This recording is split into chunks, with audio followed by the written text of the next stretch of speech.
Bom, só para contextualizar por que a gente está aqui. Fazem 3 anos que a gente faz isso, todos os meses, uma edição todos os meses. A gente estava conversando, o Hugo estava falando um pouco comigo mais cedo sobre a questão de nascer numa cidade pequena, né? Nascer lá em Nova Veneza. Vi que a tua história também vem lá de 13 de Maio, né? Então ninguém aqui é dos grandes centros, das grandes capitais. A gente também está aqui em Orleans, é uma cidade de 20 e poucos mil habitantes, aqui no sul de Santa Catarina. A gente vai para São Paulo, a gente fala que o sul do Brasil já é o interior. E aí a gente fala de Santa Catarina, fala do sul de Santa Catarina, fala de Orleans, a gente está no interior do interior. Só que a gente acredita muito numa coisa que não é a denominação, não é o espaço, não é o lugar que transforma as coisas, ou que tem potencial para a transformação das coisas. Quando a gente começou aqui, a gente começou como mera empresa de branding lá em 2016. E aí a gente foi crescendo, ganhando nosso espaço, fazendo o nosso trabalho, mostrando todo o nosso talento. E sempre veio essa pressão de por que a gente não vai para um grande centro? Por que a gente continua a insistir no nosso escritório aqui? Só que tem uma coisa que a gente bate muito aqui na tecla é por que sempre que a gente quer alguma coisa que a gente acha que é importante, a gente tem que recorrer para os grandes eixos, para as grandes capitais, para importar o conhecimento para cá? Por que a gente não pode causar essa transformação aqui? Lá em 2016 foi na moda, inclusive, eu visitei uma private label de jeans na época e eu vi que a gente é muito bom em fabricação. Eu visitei várias empresas e, tecnicamente, o sul do Brasil, o sul de Santa Catarina é muito bom. A gente produz produtos igual ninguém produz, seja na cerâmica, seja nas bebidas, seja na moda, seja no metal mecânico. A gente tem uma capacidade produtiva invejável para qualquer outras regiões do Brasil. Porém, muitas vezes o mercado de fora vem e vende produtos inferiores, às vezes mais e melhor do que a gente. Mas o nosso problema não está na nossa capacidade de produção. O nosso problema está muito mais na maneira como a gente se posiciona, muitas vezes. Porque existe uma coisa que é a qualidade técnica que a gente constrói e uma outra coisa que é a qualidade percebida que a gente consegue mostrar. E aí ali eu comecei a notar que sim, a gente é muito bom industrialmente, mas a gente não é tão bom assim em brand.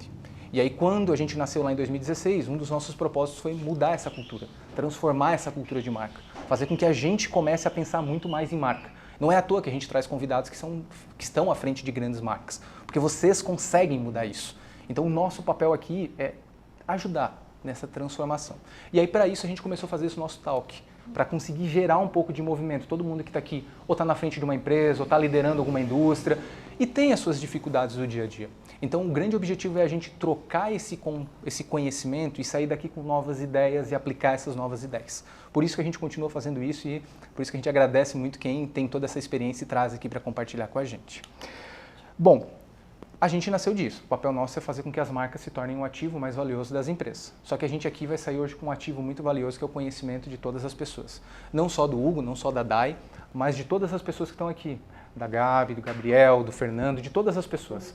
O que acontece aqui é uma troca muito rica, mas o que acontece aí, depois, no networking, no coffee, é uma troca tão rica quanto. Então aproveitem isso, demonstrem, né? Baixem a guarda, falem dos seus problemas, dos seus dilemas, que eu acho que outra pessoa pode ter ou já ter passado e ajudar vocês a construir nisso. Bom, chega de falar, agora vamos gravar, porque eu acho que vocês não querem me escutar, vocês querem escutar as pessoas que estão aqui. Agora a gente vai começar a falar de um tema, e aí a gente vai entrar num assunto que é bem bacana, que é nosso próprio metamorfose aqui. A gente está em mais uma edição, mais uma gravação, essa é a 5ª edição desse ano, a gente já recebeu bastante pessoas aqui, é o 5º episódio que a gente está gravando, e todos os episódios que a gente fez até então, a gente tentou trazer temas que fossem relevantes de alguma forma. No início do ano a gente falou sobre liderança, depois a gente falou sobre os desafios do marketing, depois a gente falou de employer branding, falamos sobre a cultura de marcas lá no palco do Empreende também, então um baita episódio que está no ar, acabou de subir também. E hoje a gente quis trazer um tema que era um pouco diferente, porque a gente fala muito de liderança, escuta muito essa pauta, né? Mas para liderar necessita de coragem. E aí muito pouco se fala de coragem, ou se glorifica, né? se floreia muito, mas qual que é o desafio da coragem na prática? Quais que são os medos que tem por trás também? Quais que são as barreiras que a gente enfrenta todos os dias quando a gente está liderando o negócio? Então a gente decidiu gravar esse talk, né, falar nesse episódio, para quem está aqui e para quem está em casa também, sobre coragem. E aí, nada melhor do que 2 pessoas para falar sobre isso, né? Dai, muito prazer, Dai, muito bem-vinda também aqui, é um prazer te receber aqui. A Dai, para quem não conhece ou para quem está acompanhando a gente, a Dai é a pessoa por trás da Bali, do grupo Bali, tudo ali por trás, né? Carrega tudo isso. Dai, bem-vinda, tá? Muito prazer. A gente vai falar bastante aqui sobre coragem também. E tem uma outra pessoa também aqui que tá pra gente falar bastante sobre isso, que é alguém que está na frente de um grupo aí há mais de 20 anos liderando o setor de moda do Brasil, né? Vamos falar assim. A gente tem, olha o ponto bacana, a gente tem uma pessoa liderando um setor de bebidas do Brasil, e a gente tem uma outra pessoa liderando o setor, ou muito à frente do setor de moda do Brasil aqui. Olha o privilégio nosso, que é o Hugo. O Hugo Oliva é CEO do Grupo La Moda, marcas como Lança Perfume Easy, né, e My Favorite, né, também, que vai estar aqui falando com a gente. Então, Hugo, bem-vindo também, prazer estar te recebendo aqui, e a gente vai falar bastante sobre, compartilhar, acho, um pouco aqui da história de vocês também. Como o tema é coragem, eu não quero me estender, eu não quero ficar falando, eu quero jogar o papo para vocês. E eu queria entender de vocês o que é coragem quando a gente fala de empreender? O que é coragem no dia a dia? O que é coragem lá na frente da La Moda? O que é coragem lá na frente da Bali? Dai, o que é isso lá? Para mim, coragem não é ausência de medo, né? Porque todos os dias a gente tem medo. A gente está aqui agora, a gente tem medo? Sim, né? A gente tem medo das câmeras, só que é o dia a dia, a gente tem que enfrentar, né? Acho que a diferença da ausência de medo é ir com medo mesmo, né? Então acho que ir com medo. A gente tem muito isso na história da Bali, são 27 anos, e para onde a gente está, onde está hoje, a gente enfrentou medos grandiosos, né? Tanto eu como profissional, como minha família, como a marca, a gente já enfrentou decisões, né, com medo, e que a gente teve que ir com medo mesmo. E o que eu trago nessa experiência é que todas as vezes que a gente enfrentou, né, esse medo, foi com coragem, a gente enfrentou, e a gente realmente teve grandes resultados. Na nossa trajetória, a gente tem grandes pontos de viradas, grandes, assim, e todos os pontos que a gente for fazer recapitular, realmente foi ali que a gente teve os maiores ganhos. E quando eu conto os cases aí pelo Brasil, da Bali, falo muito sobre isso, que o obstáculo é o caminho, né? Uhum. Então é num obstáculo que a gente sempre tem um ponto de virada importante, interessante. Então eu atribuo aí a coragem, né, a essa ausência do medo, que não existe, é ir com medo mesmo, né, que a gente realmente traz grandes resultados. Bacana. Isso é intrínseco, né? No mundo empreendedor, não tem como viver sem isso. Se você opta em viver sem isso, você não é empreendedor, né? Então não tem jeito.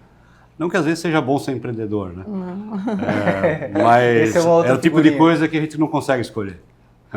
Primeiro, obrigado pelo convite, para nós é um prazer enorme estar aqui acompanhando. Eu acho que a pauta que vocês defendem, que é uma pauta de desenvolvimento, é uma coisa que nós acreditamos muito, então parabéns pela atitude, parabéns por levar, por servir de ser canal de comunicação para levar essa oportunidade de compartilhar essas histórias, enfim, para mim também é um prazer enorme poder relembrar da minha história, enfim, no começo também me ajuda a conectar com o passado, né, e com as várias histórias aí que espero compartilhar com vocês hoje aqui.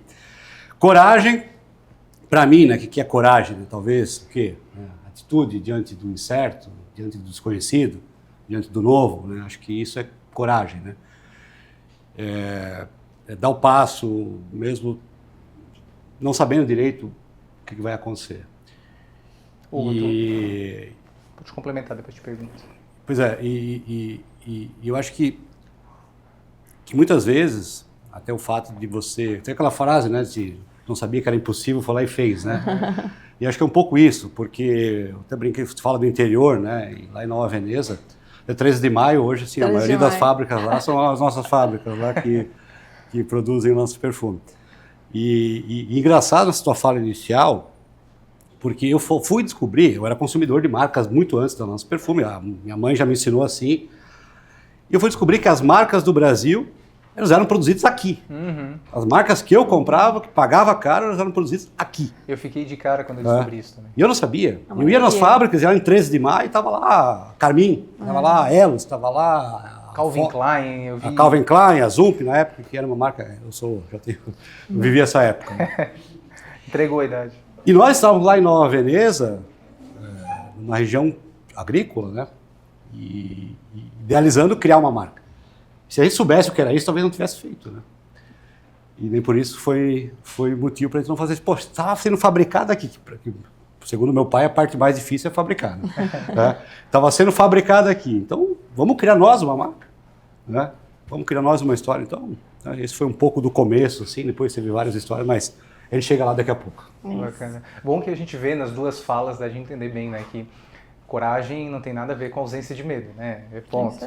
A gente vive com medo, eu acho, o tempo todo, tem insegurança, por mais que tenham dados para nortear decisões, o que vai ser o amanhã, a gente nunca sabe, né? Tudo é incerto. Momento de pandemia, momento de troca, momento de crise, tudo isso. E nunca vai parar de ter, né? Não vai ter. Eu acho que essa é a única certeza que a gente tem. O que é bom até, né? É isso aí. Eu provoco muito isso, porque acho que em momentos de estabilidade você encontra em poucos espaços. No momento de estabilidade se encontra poucos espaços. É tudo muito regulado, a oferta e a demanda está regulada. Agora, quando gera uma bagunça, por exemplo, a pandemia gerou uma bagunça enorme, gerou espaço para tudo que é lado. Bagunçou tudo, desregulou tudo, gerou uma confusão enorme. E nesses momentos você, uma empresa, né, que tem uma característica empreendedora, enfim, que tem essa atitude, acaba identificando espaços que você não vê em condições normais. Né? E sai totalmente da zona de conforto. A Dai frisou aqui que várias das evoluções deles passaram por momentos onde se encontraram diante de obstáculos. E não é diferente. Então a gente que gosta de empreender, quem tem esse espírito empresário, enfim, precisa ficar atento a esses momentos, não como uma coisa assim, peraí, agora tranca tudo, para tudo, vamos se esconder aqui porque vai dar problema. Né? Muito pelo contrário, ali estão as maiores oportunidades, as maiores... E a maioria não vai querer enfrentar, né? Aí que tá, né? Quem que vai se destacar? Quem está disposto a enfrentar. É que no momento são poucos, assim, é 10%, talvez, esse número, né? A gente vê que é uma grande minoria. No momento estável, está todo mundo olhando o mesmo aspecto, né? Então está tudo igual, os caminhos estão claros e todo mundo toma os mesmos caminhos, né? Mas no momento de incerteza é onde você tem que ou ser criativo, ou ser mais ousado, e aí você tem que pegar... Sai da zona de conforto, sai da caixa. De uma frase do nosso conselho final do ano passado, né? E primeiro assim, pessoal, assim, ó, não leva ao pé da letra, cada um tem a sua história aqui, né? Façam o que acharem que é mais correto para o negócio de vocês, né? Longe de mim dizer que eu sou espelho para qualquer coisa, né? Funciona para a gente, né? Mas o nosso conselho fez uma recomendação que dizia o seguinte, olha, pessoal, perspectiva do segundo semestre, primeiro semestre do ano ainda vai ter economia aquecida, primeiro semestre de 2025, segundo semestre, juros altos, tendência clara, consumo vai cair, portanto, vamos reduzir investimentos. Essa é a diretriz.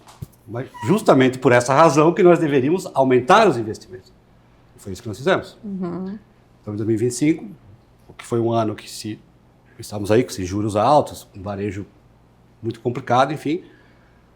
Mas o que a gente percebeu? Que todos os nossos concorrentes, ou a maioria, enfim, não todos, enfim, iriam reduzir investimentos.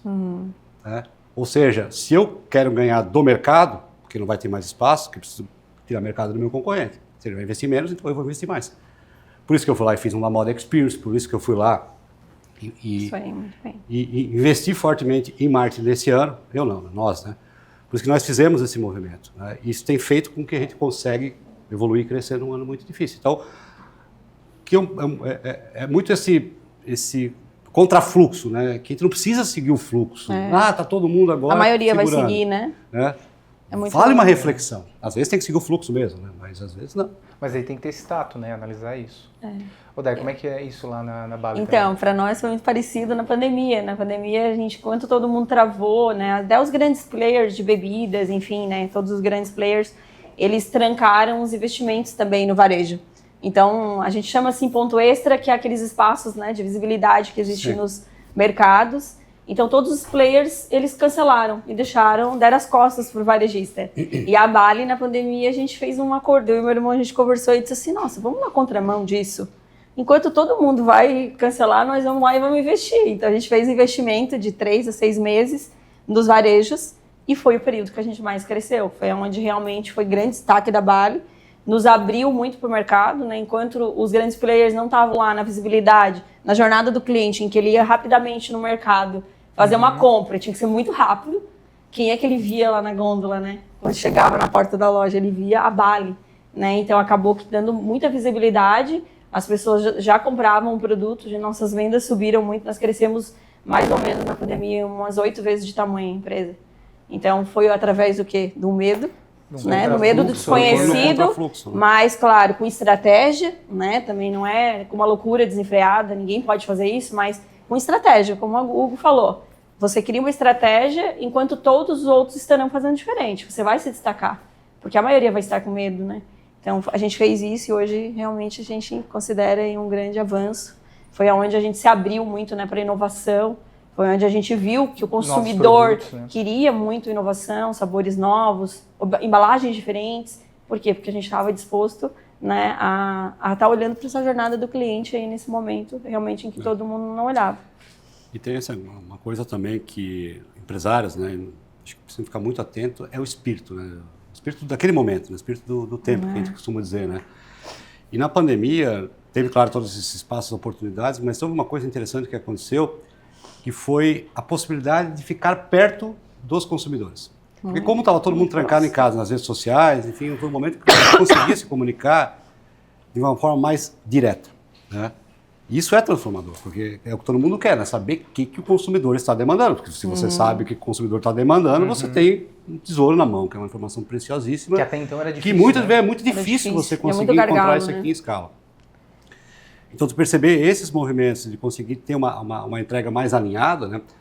Um exemplo da La Moda, né? Na época da pandemia não se tinha eventos, né, formais, né? Depois começou a ter um monte de festa clandestina, enfim, as pessoas começaram a gastar mais dinheiro ainda com festa. Mas no primeiro era até complicado eu lançar uma coleção com uma roupa de brilho, porque eu tava... O core era mais eventos, né, da marca, né? Então não se tinha como... então o que a gente vai fazer, né? Quem conhece a Lança sabe que a Lança é roupa para sair. E naquele momento as pessoas não estavam saindo de casa. Então nós precisávamos... Até tem uma fala que eu sempre falo que tem uma live lá da Ivete Sangalo que ela fez de pijama. Né? Agora está todo mundo em casa de pijama, fazer uma live de pijama, assim, pelo amor de Deus. As mulheres não vão me decepcionar dessa vez. Elas não vão ficar em casa de pijama. Elas vão querer... Uma roupa comfort. Usar uma roupa diferente, porque roupa tem a ver com autoestima. Né? E as mulheres sabem como isso faz diferença no mundo feminino, especialmente, masculino também, mas menos. Está mudando até, mas menos. Graças a Deus, né?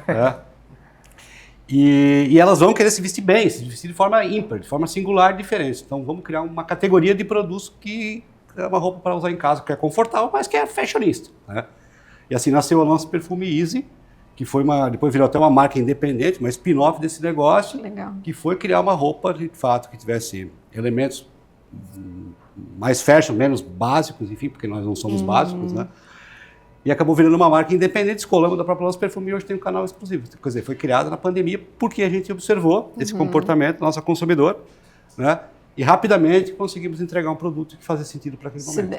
Quem era ágil, né, e adaptável, surfou bem essa onda, né, e saiu fora da caixa. E aí, o consumidor, ele não diz pra gente o que ele quer. Ele não chega e diz na caixinha, eu quero isso. Eu ia perguntar, mas ele já sabe isso. Na maioria das vezes ele não vai dizer, eu queria um Bali 2 litros. Ford já dizia, a gente fez porque, né, foi um ato até de coragem fazer, né? Mas foi porque a gente fez, porque era uma limitação que a Bali tinha e a gente fez. E fez acontecer, mas era exatamente aquilo que ele queria, né? O Ford dizia, né? Se pedisse para os meus clientes que queriam, era só cavalos mais rápidos. É isso aí. Ninguém sabe muitas vezes o problema. Mas isso é uma pergunta para vocês. Lá na Bali, eu acho que eu vejo muito isso, começou a nascer muito uma linha de produtos novos, inovação, tudo isso. Esse próprio case da Lança também necessita dessa coragem de arriscar, porque às vezes é só um insight que tem ali, né? Uma oportunidade que pode ser que role muito bem e pode ser que dê muito errado. Essa atitude, vocês acham que é mais, de fato, esse feeling que vocês têm que ter do negócio, essa visão? Claro que vai ter dados, mas às vezes o dados não vai te dar 100% de certeza disso, né? Mas é mais essa tomada, esse conhecimento e essa coragem de entrar nisso? É a coragem de testar rápido. De ter isso, de ter, né? Seguir, desencana rápido, testa também. Rápido, né? Age rápido, desapega rápido também, se der errado já parte para outra, mas se erra pequeno, mas ter a coragem de enfrentar isso.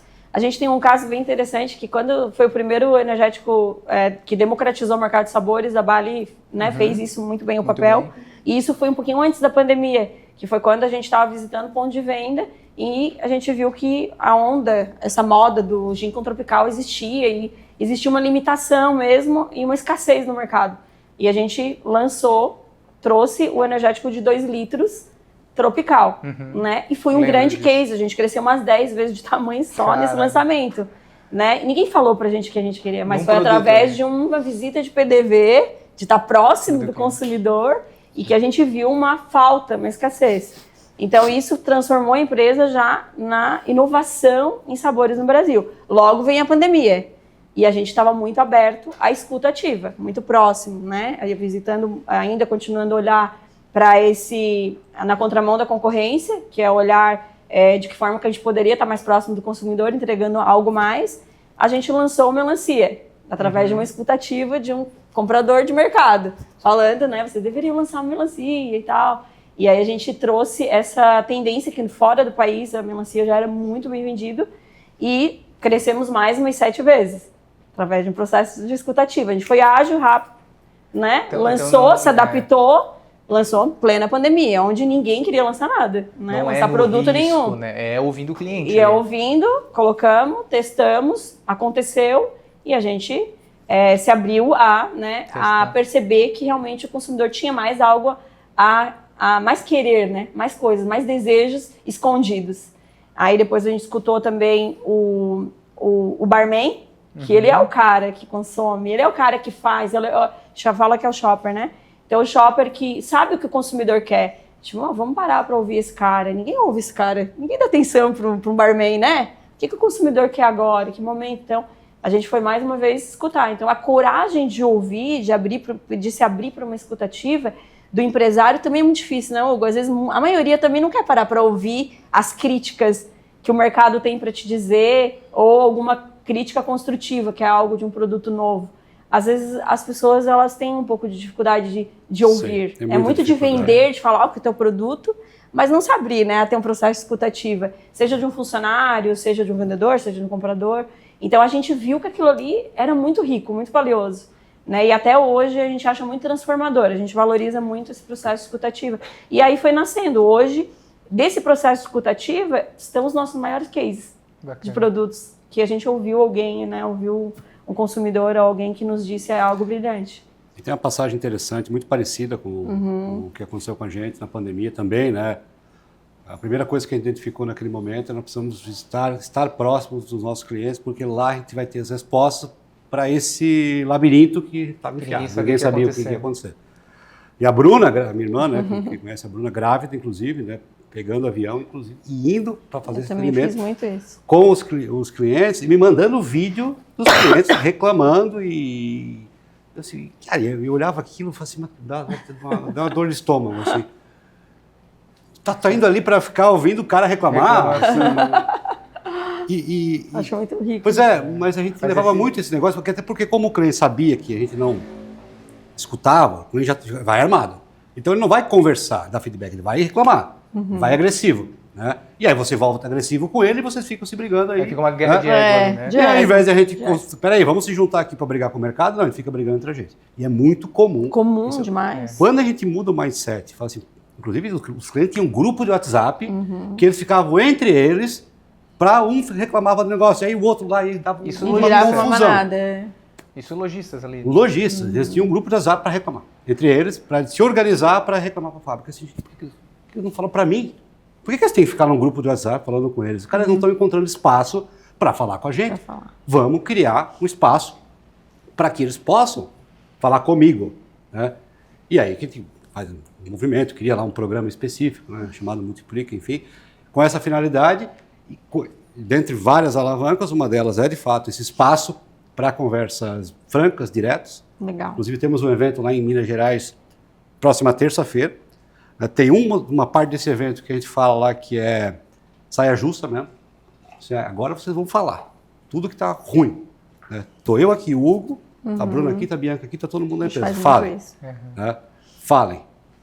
E aí, naquele momento, a gente tem espaço para falar. Depois a gente também faz o inverso. Agora fala que tá bom. Não, e depois tu consegue trazer disso oportunidade acabou e virar o grupo mindset, né? Morreu o grupo do WhatsApp. Não tem mais polêmica, não tem mais nada. Agora tem cliente parceiro. Assim, vamos se juntar. Tem um problema? Concordo contigo. Mas estamos juntos. Isso exige que tenha uma coisa que tem que andar junto com a coragem, que é a humildade. A humildade de ouvir. E saber usar o seu ego dosado para conseguir escutar isso, eu acho. Né? Porque tem muita gente que eu acho que se fecha nesse momento. Isso, a maioria. Quando vem a crítica, quando vem o ponto. É a velha história de matar o mensageiro. Né? Então, louco por matar o mensageiro, né? Como se fosse ele o problema. E a gente não quer escutar a mensagem, né? Que a mensagem é muito importante. Não quer. E no âmbito, né, de uma empresa que a gente vive no dia a dia, existe isso muito... A gente tem um vendedor, né? O vendedor, ele é contaminado pelo sistema, Sim. pelo ambiente que ele convive. Então, ele é o tempo todo, ele é massacrado, né, o vendedor. Porque ele está numa sala de espera, eles estão falando da crise, aí ele está lá no cliente, o cliente está reclamando. Ele é minado. Do preço, então ele é minado. Então, assim, esse cara tem que ter cuidado, né? Então, a gente tem que acolher ele para essa escutativa. E essa escutativa, ela tem que transformar depois o mindset dele. Então, a gente trabalha muito nisso também, porque eles vivem reclamando. E essa mensageiro, ele transforma muitas outras pessoas. A mensagem, ele vai destoando. Então, o vendedor é algo que a gente também valoriza muito, né? Representante, vendedor, equipe comercial, o tempo todo está lapidando eles com um mindset positivo, né? De como ele vai transformar a dor do cliente em uma grande oportunidade. A dor do cliente, peraí, para de entrar no ego de uma discussão de negócio e pergunta para ele o que você precisa e começa a se abrir para essa conversa e transformar inovação ou, né, tudo que tu pode trazer aí de grandes negócios, né? Não sei se vocês trabalham com representantes, acaba de certa forma, tem o time direto, mas existe muito. Isso eu acho que é uma dor inteira do mercado. E ele é o mensageiro para o cliente. Ele é a pessoa que é responsável por levar o posicionamento da tua marca, por exemplo, né? Vender o teu diferencial, construir o teu valor. E aí tem sempre essa discussão, né? A gente entrevista bastante time de vendas, aí tem essas dores do mercado que vem para a indústria e vice-versa. Como que vocês, vendo toda a visão de mercado, trabalhando em cima do planejamento, como que vocês transferem ou tentam fazer isso, de transferir essa coragem, esse alinhamento para as pessoas que estão ali também na média gestão, ou no time de vendas, ou na linha direta, junto com vocês? Posso falar, né? Então, eu convivo diretamente, né, com o time comercial, então hoje eu dirijo a parte comercial e de marketing da empresa, e eu acho enriquecedor isso, quanto muitos acham que é trabalhoso, né, então eu até prefiro estar numa feira, eu ouço do cliente esses ruídos, mesmo que for um processo negativo, alguma coisa, eu gosto de ouvir, porque ali eu estou entendendo onde é que está o gargalo, onde é que está a melhoria que eu preciso fazer, onde que alguém não entendeu. Então, se eu estou num ponto de venda, gastando sola de sapato, que eu brinco, né? Olhando o meu produto, eu já consigo entender se o trade não entendeu alguma coisa de mensagem estratégica. Então, eu gosto dessa proximidade, né? Onde tudo acontece. A barriga do balcão. Porque a barriga do balcão, que a gente foi ensinado a vida inteira, não sabe o que era, né? Mas é uma forma de... Não é que eu estou no operacional. Sim. Isso não significa que eu estou no operacional. Eu estou no processo de escuta. E eu estou percebendo se a minha estratégia ela está sendo validada. Ou tem boi na linha, que se fala, né?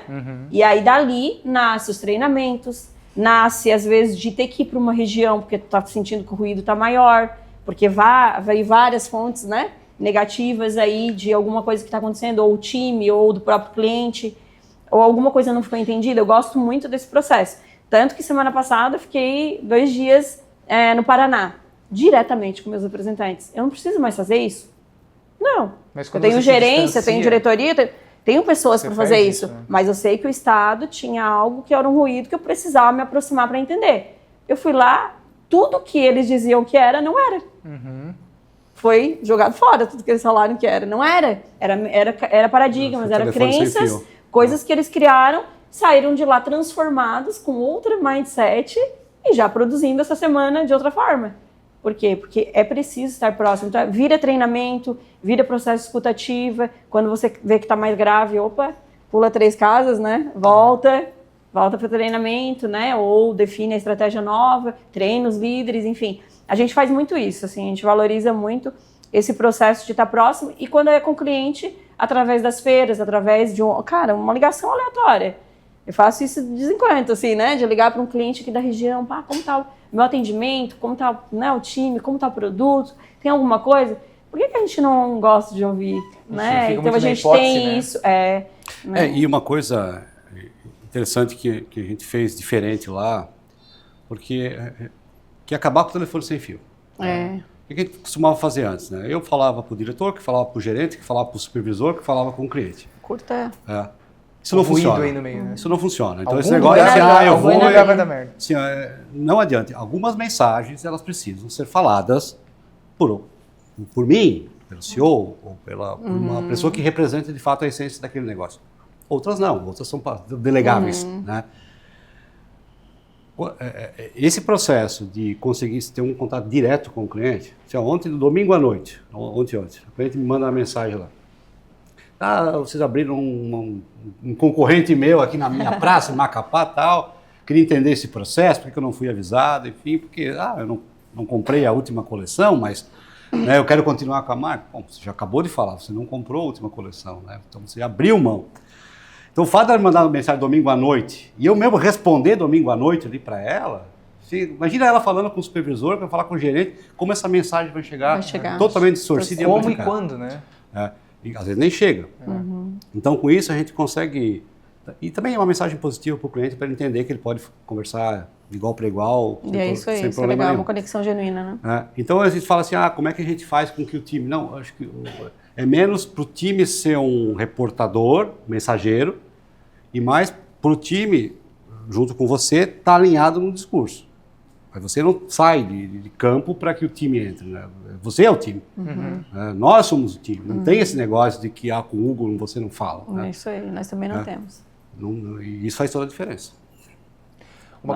Uma coisa que é importante entender também, eu acho que nos dois casos a gente estava falando, quando a gente entra muito nessa questão de estratégia, definições, quando a gente fala muito de produto, de posicionamento também, muitas vezes vejo que tem empresas que são mais abertas e ousadas e tem empresas que são mais fechadas, que acham que o posicionamento está escrito em pedra, né? Eu sou assim, eu preciso ser assim, acontece uma oportunidade, eu me fecho porque o meu posicionamento é assim.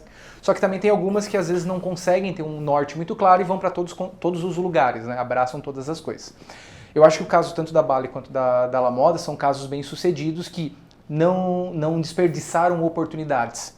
Então, tem o seu posicionamento, não abriram mão da sua essência, mas não desperdiçaram as suas oportunidades. Vocês veem que esse processo sempre é necessário estar olhando o mercado e entendendo isso? Tipo, no lançamento de um novo produto, como é que eu faço para não sair do meu core, ou tipo, não fugir do meu objetivo central, mas ao mesmo tempo aproveitar essa oportunidade que às vezes o mercado está me dando? Bom, primeiro, eu acho que a gente está falando muito de uma pauta aqui do empreendedorismo, de atitude diante do desconhecido e tal, mas acho que tem um ponto aqui que precisa caminhar junto, que é a consistência do negócio. Então, precisa ter um negócio gerando caixa, bem administrado, rentável. Paga a conta. Né, e gerando resultado. Ponto. Paga a conta, né?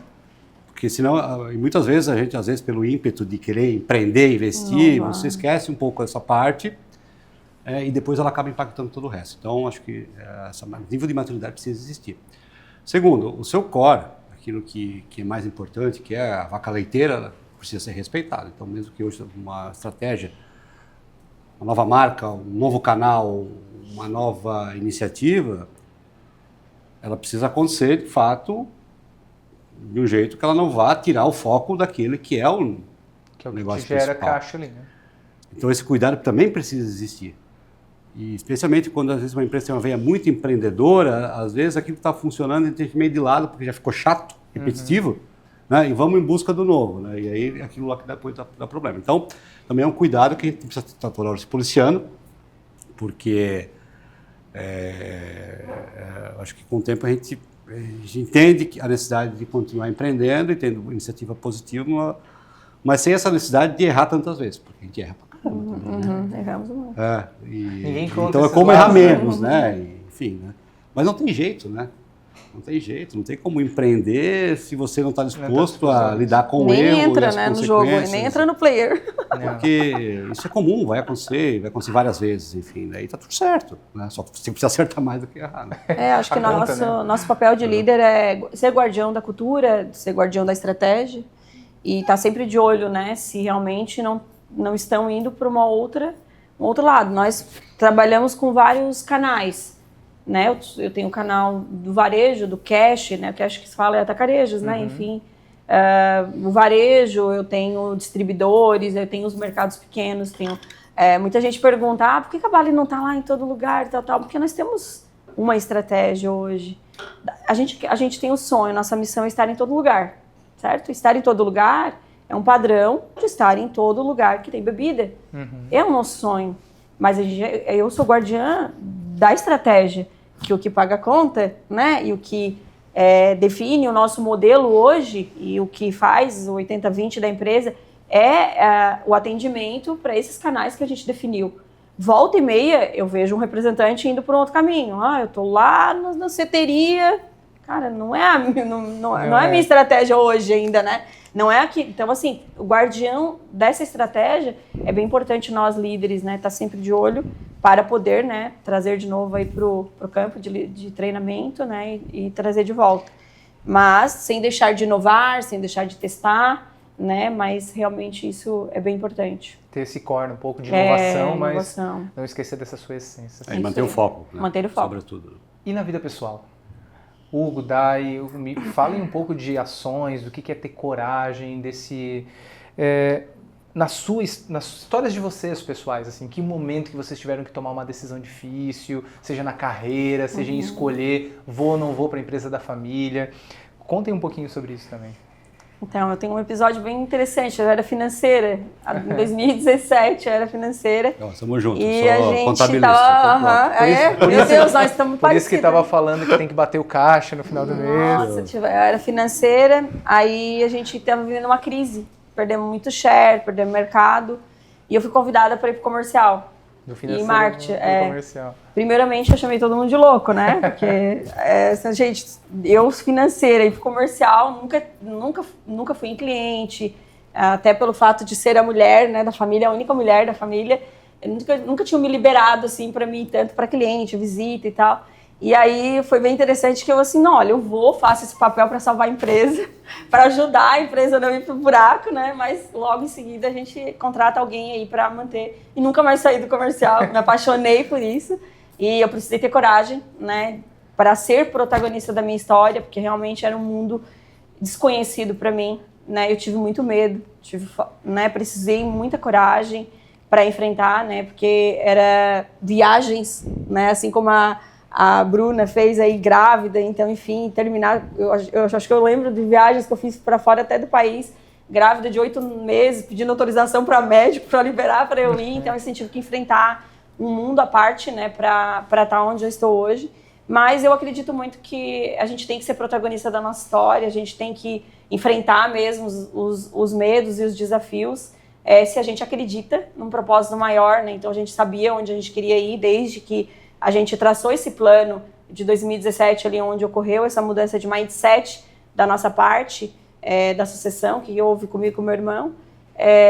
Eu tive que enfrentar muitas coisas, mas a gente sabia onde a gente queria ir. Eu acho que a paixão move, né? A gente tinha a visão e tinha que colocar todo mundo na mesma visão. Então, precisou muito mesmo de muito empenho, de muita determinação. E hoje eu olho para trás e eu olho assim, nossa, como eu fui corajosa. Até me assusto comigo mesmo, assim, como eu fui corajosa com tudo isso, né? Olha para trás e pensa, como é que eu era do financeiro? E também, como eu era do financeiro, né? Como eles foram corajosos de acreditar em mim, assim, de repente, né? De entregar Mas acho que a paixão, né? Ela move muita coisa também, né? Com muita estratégia e foco. Família, né? Uma família muito batalhadora, muito trabalhadora, então a gente tem muito orgulho aí do que a gente está construindo. Bacana. Hugo, como é que foi assim, na carreira profissional ou na vida pessoal, assim, um momento que marcou? A minha mãe ela tem um lema de vida muito forte, né? Que é essa obsessão pelo sonho, né? Eu vejo, às vezes, muitas pessoas sonhando, eu quero ter isso, eu quero ter aquilo, mas talvez poucas, de fato, dispostas a abrir mão dos seus medos, abrir mão das suas conveniências, para, de fato, perseguir esse sonho. Se de fato você quer aquilo, essa frase dela não é minha, né? Você quer aquilo e está disposto de fato a fazer tudo que for necessário para que isso aconteça, você vai chegar lá. Isso é certo. Converso muito com meu filho que está aqui comigo hoje sobre isso, sobre, por exemplo, querer ser um empresário bem-sucedido, que foi o meu caso. Eu queria ser um empresário bem-sucedido. Só que eu ia para uma igreja, um casamento, por exemplo, e descobri que o noivo e a noiva tinha que falar um para o outro lá 4, 5 palavras. Eu nunca vou casar porque eu não consigo falar em público. Então eu vou mudar meu sonho, né? Porque se eu não consigo falar em público, como é que eu vou ser empresário? Como é que eu vou convencer as pessoas? Como é que eu vou... Se não está em discussão, né? Então eu vou ter que vencer, vou ter que lidar com isso, vou ter que ir lá e vou fazer. Então esse é um exemplo das coisas que a gente precisa abrir mão. Porque às vezes a gente fica muito com essa história assim, eu não consigo isso, eu não faço aquilo, tal coisa. Mas você não tenta, você não vai, você não se coloca numa posição de aceitar aquele desconforto e se as pessoas não gostarem, paciência, segue o baile, porque é assim que você evolui. E esse é um bom exemplo. eu sou formado em ciências contábeis, sou antissocial, meu negócio era, né, era muito mais introspectivo do que ir lá e ter que vender um sonho para um monte de gente. Foi assim no começo, porque eu precisava convencer as pessoas que valia a pena trabalhar comigo em Nova Veneza, numa marca de moda, né? Quem queria trabalhar em Nova Veneza, né? Eu tinha que convencer os amigos para me ajudar lá. Então, persuasão precisava ser uma competência. Me identifico em alguns momentos. Persuasão precisava ser uma competência. E aí, essa virada de chave que eu acho que é definitiva, né? E aí você consegue, de fato, mudar completamente a sua maneira de pensar, a sua maneira de agir, e isso faz toda a diferença. Só para dar um exemplo aqui, né? Porque se eu conseguir falar em público, acho que todo mundo consegue. Né? Então, é só um exemplo dos pequenos movimentos que a gente precisa fazer.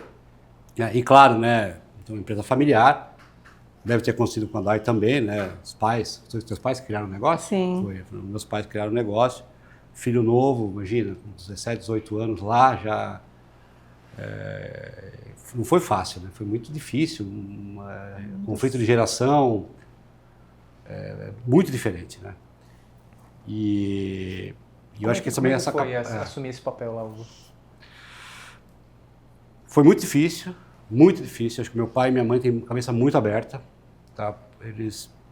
Imagina, eu tinha 17, 18 anos quando a Alans Perfume foi criada, que foi quando a empresa mudou totalmente de patamar, né? Porque quem não sabe, né? Tem 40 anos de história, os primeiros 20 foram fazendo roupas infantis, sendo uma empresa super pequenininha, com 30, 40 funcionários, e de repente, numa virada de chave absurda, para poder sobreviver, a gente vai em busca do sonho da minha mãe, que era uma marca adulta, fazendo roupas como aquela que ela fazia para ela, e as amigas sempre chamavam a atenção dela querendo aquele produto, né? Criamos a Alans Perfume com base nessa premissa, pouco recurso que nós tínhamos, foi colocado naquele negócio, e de repente aquele negócio dá super certo no início, explode, de um jeito que a gente nem esperava, e meu pai chega para mim e fala assim, agora tu criou, agora tu toca. Porque eu não sei tocar isso aí que vocês estão fazendo, toca tu e a tua mãe, né? Porque vocês vão quebrar essa empresa, inclusive, né? Imagina, olha só, vocês estão crescendo, a gente não tem dinheiro para capitalizar o negócio, né? Então precisa pegar dinheiro do banco. Pegar dinheiro do banco não é comigo. Né? Mais seguro. Então, por mais que ele estivesse junto, né, à noite, a mãe, aquela... E eu, imagina, 18, 19 anos lá, no meio daquilo tudo, assim, meu Deus. Empresa familiar, né? É isso. Mas eu acho que... Eu acho que o mais importante ele sim, que era a cabeça aberta. Né? Porque ele percebeu que eu poderia fazer melhor que ele algumas coisas. Minha mãe percebeu que colocar os filhos no negócio, a Bruna, que fez a primeira coleção com 17 anos, nem terceiro não tinha terminado ainda, poderia fazer a diferença. Porque eu percebo que muitas empresas familiares não têm isso. Mas segura, protege o negócio de um jeito até que o filho esteja totalmente pronto e muitas vezes passa o tempo e isso aí vira tarde não demais. Consegue ficar pronto, né, por causa disso. Isso no processo. acaba sendo uma coisa que atrapalha, inclusive. É no processo. Então eu acho que isso a gente não teve. E aí, claro, teve muita dificuldade em outros aspectos, mas o mais difícil nós já tínhamos, que era essa abertura. E eu acho que dentro desse processo a gente foi se acomodando, foi se conhecendo, foi ganhando experiência, o modelo foi desenvolvido, foi criada governança, essas coisas todas ajudaram a estabilizar, né, o formato até hoje. Até hoje tivemos uma reunião de família final da manhã, conselho de família, e a gente começou a reunião falando justamente da governança e de como nós deveríamos já preparar a empresa para receber a nova geração, já que eu tenho um sobrinho com 14 anos, o Pedro tem 13. Se daqui a pouco ele quiser fazer um estágio ou queria fazer um trainee lá, como é que faz, né? Então, se não definir as regras agora, isso pode ser um problema ali na frente. Então, a gente quer usar o nosso exemplo, e hoje está os 3 irmãos, cada qual no seu quadrado, se complementando, tendo os pais fora do negócio, mas ao mesmo tempo dentro, né? Então, como um diferencial importante para a gente permitir que a próxima geração, inclusive, tenha a possibilidade, se quiser, né, de poder participar do negócio. Hoje lá na Bali são vocês que estão na frente, você. Sim, meu pai tem um sócio, né? Tá. O seu sobrinho. E aí eu e meu irmão que assumimos a sucessão, né, do meu pai. E nós também, né? Como o Hugo falou, acho que a gente está ali, aprendendo, vivendo mesmo, né? Acho que o modelo de sucessão melhor que existe, acho que é esse, né? Vivendo o processo, errando, acertando e aprendendo, né, com eles, tendo respaldo. se valorizando também, né? Acho que cada qual tem o seu espaço, né? Tem seu espaço, tem o seu jeito, tem a contribuir com o seu talento, né? Cada um tem seu talento. E quando a gente passa a admirar esse talento como realmente potencial para o negócio, tudo muda, né? Ou a gente não vai usar isso como crítica, né? Porque ele é assim, por que eu não sou assim, né? Sim. Começa uma guerra, assim. Então, acho que a empresa familiar ela tem que ter muito esse cuidado. A maioria das vezes é olhado como crítica, não é olhado como talento. Como né? E eu e meu irmão somos um pelo outro demais, a gente se completa. Eu não sei o que eu seria sem ele, ele não sabe o que eu seria sem mim, então a gente, um é 360, o outro... Então, assim, a gente se completa. Então, eu acho que isso tem um valor imenso, mas hoje eu vejo muitas, né, quando as pessoas vêm perguntar pra gente sobre sucessão e como fazer e tal. Claro, parece, é difícil, mas eu acho que a gente complica.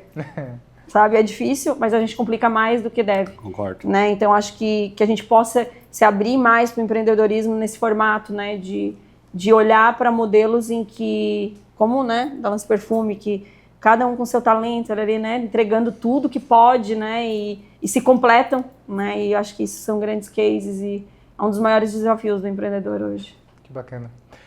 A gente sabe dos momentos bons, né, dos triunfos, né, mas também toda história de sucesso não tem não é uma linearidade, né? Qual que foram decisões assim que vocês tiveram que tomar, assim, na coragem, acreditando, mas que lá na frente não foi exatamente aquilo, foi um momento baixo, foi um momento de repensar, de às vezes reconhecer e que foi algo que marcou também para vocês, assim, um ponto mais de baixos, né? Não só de altos, mas um ponto de baixos que fez vocês em algum momento refletir. Bom, eu costumo dizer que a maior virtude, né, de uma pessoa, de uma empresa, também é ser o maior ponto cego. Né? E essa característica empreendedora que a gente tem muito forte na Lamola também é nosso grande ponto cego, porque quando a gente está empreendendo, a gente às vezes não olha para tudo que precisa olhar, se empolga. Né? E várias vezes isso aqui foram armadilhas que, inclusive, quase custaram a própria empresa. A gente não tem problema nenhum de falar sobre isso. Acho que no nosso caso, né, uma trajetória de crescimento muito agudo e muitas vezes sem estar preparado para aquilo. Né?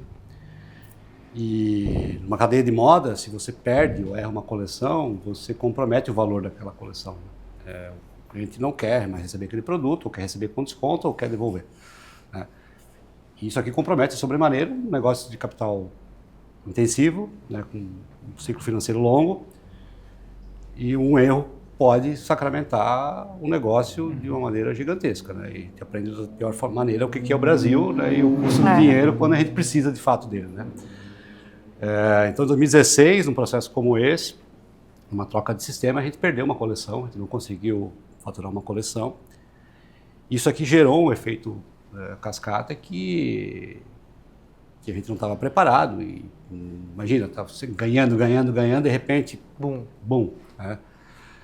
Então, naquele momento, e aí tem uma coisa importante que são as crenças, né? Que a gente fala muito forte, fala muito sobre valores, sobre o que de fato você está disposto a abrir mão, independente se aquilo vai te dar mais dinheiro.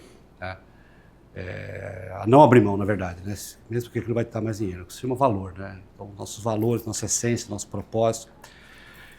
E quando a gente se viu numa situação como essa, quando a gente se conecta com esses valores, né? Então, com a nossa essência, com a nossa raiz, a gente volta lá para 2005, quando a gente criou o Lance Perfume e disse assim, vamos criar um projeto do zero. Ou lá em 1986, quando a Dona Vera e o seu Pipo criaram a La Moda do zero, com 2 máquinas de costura. Ou seja, volta lá para a origem.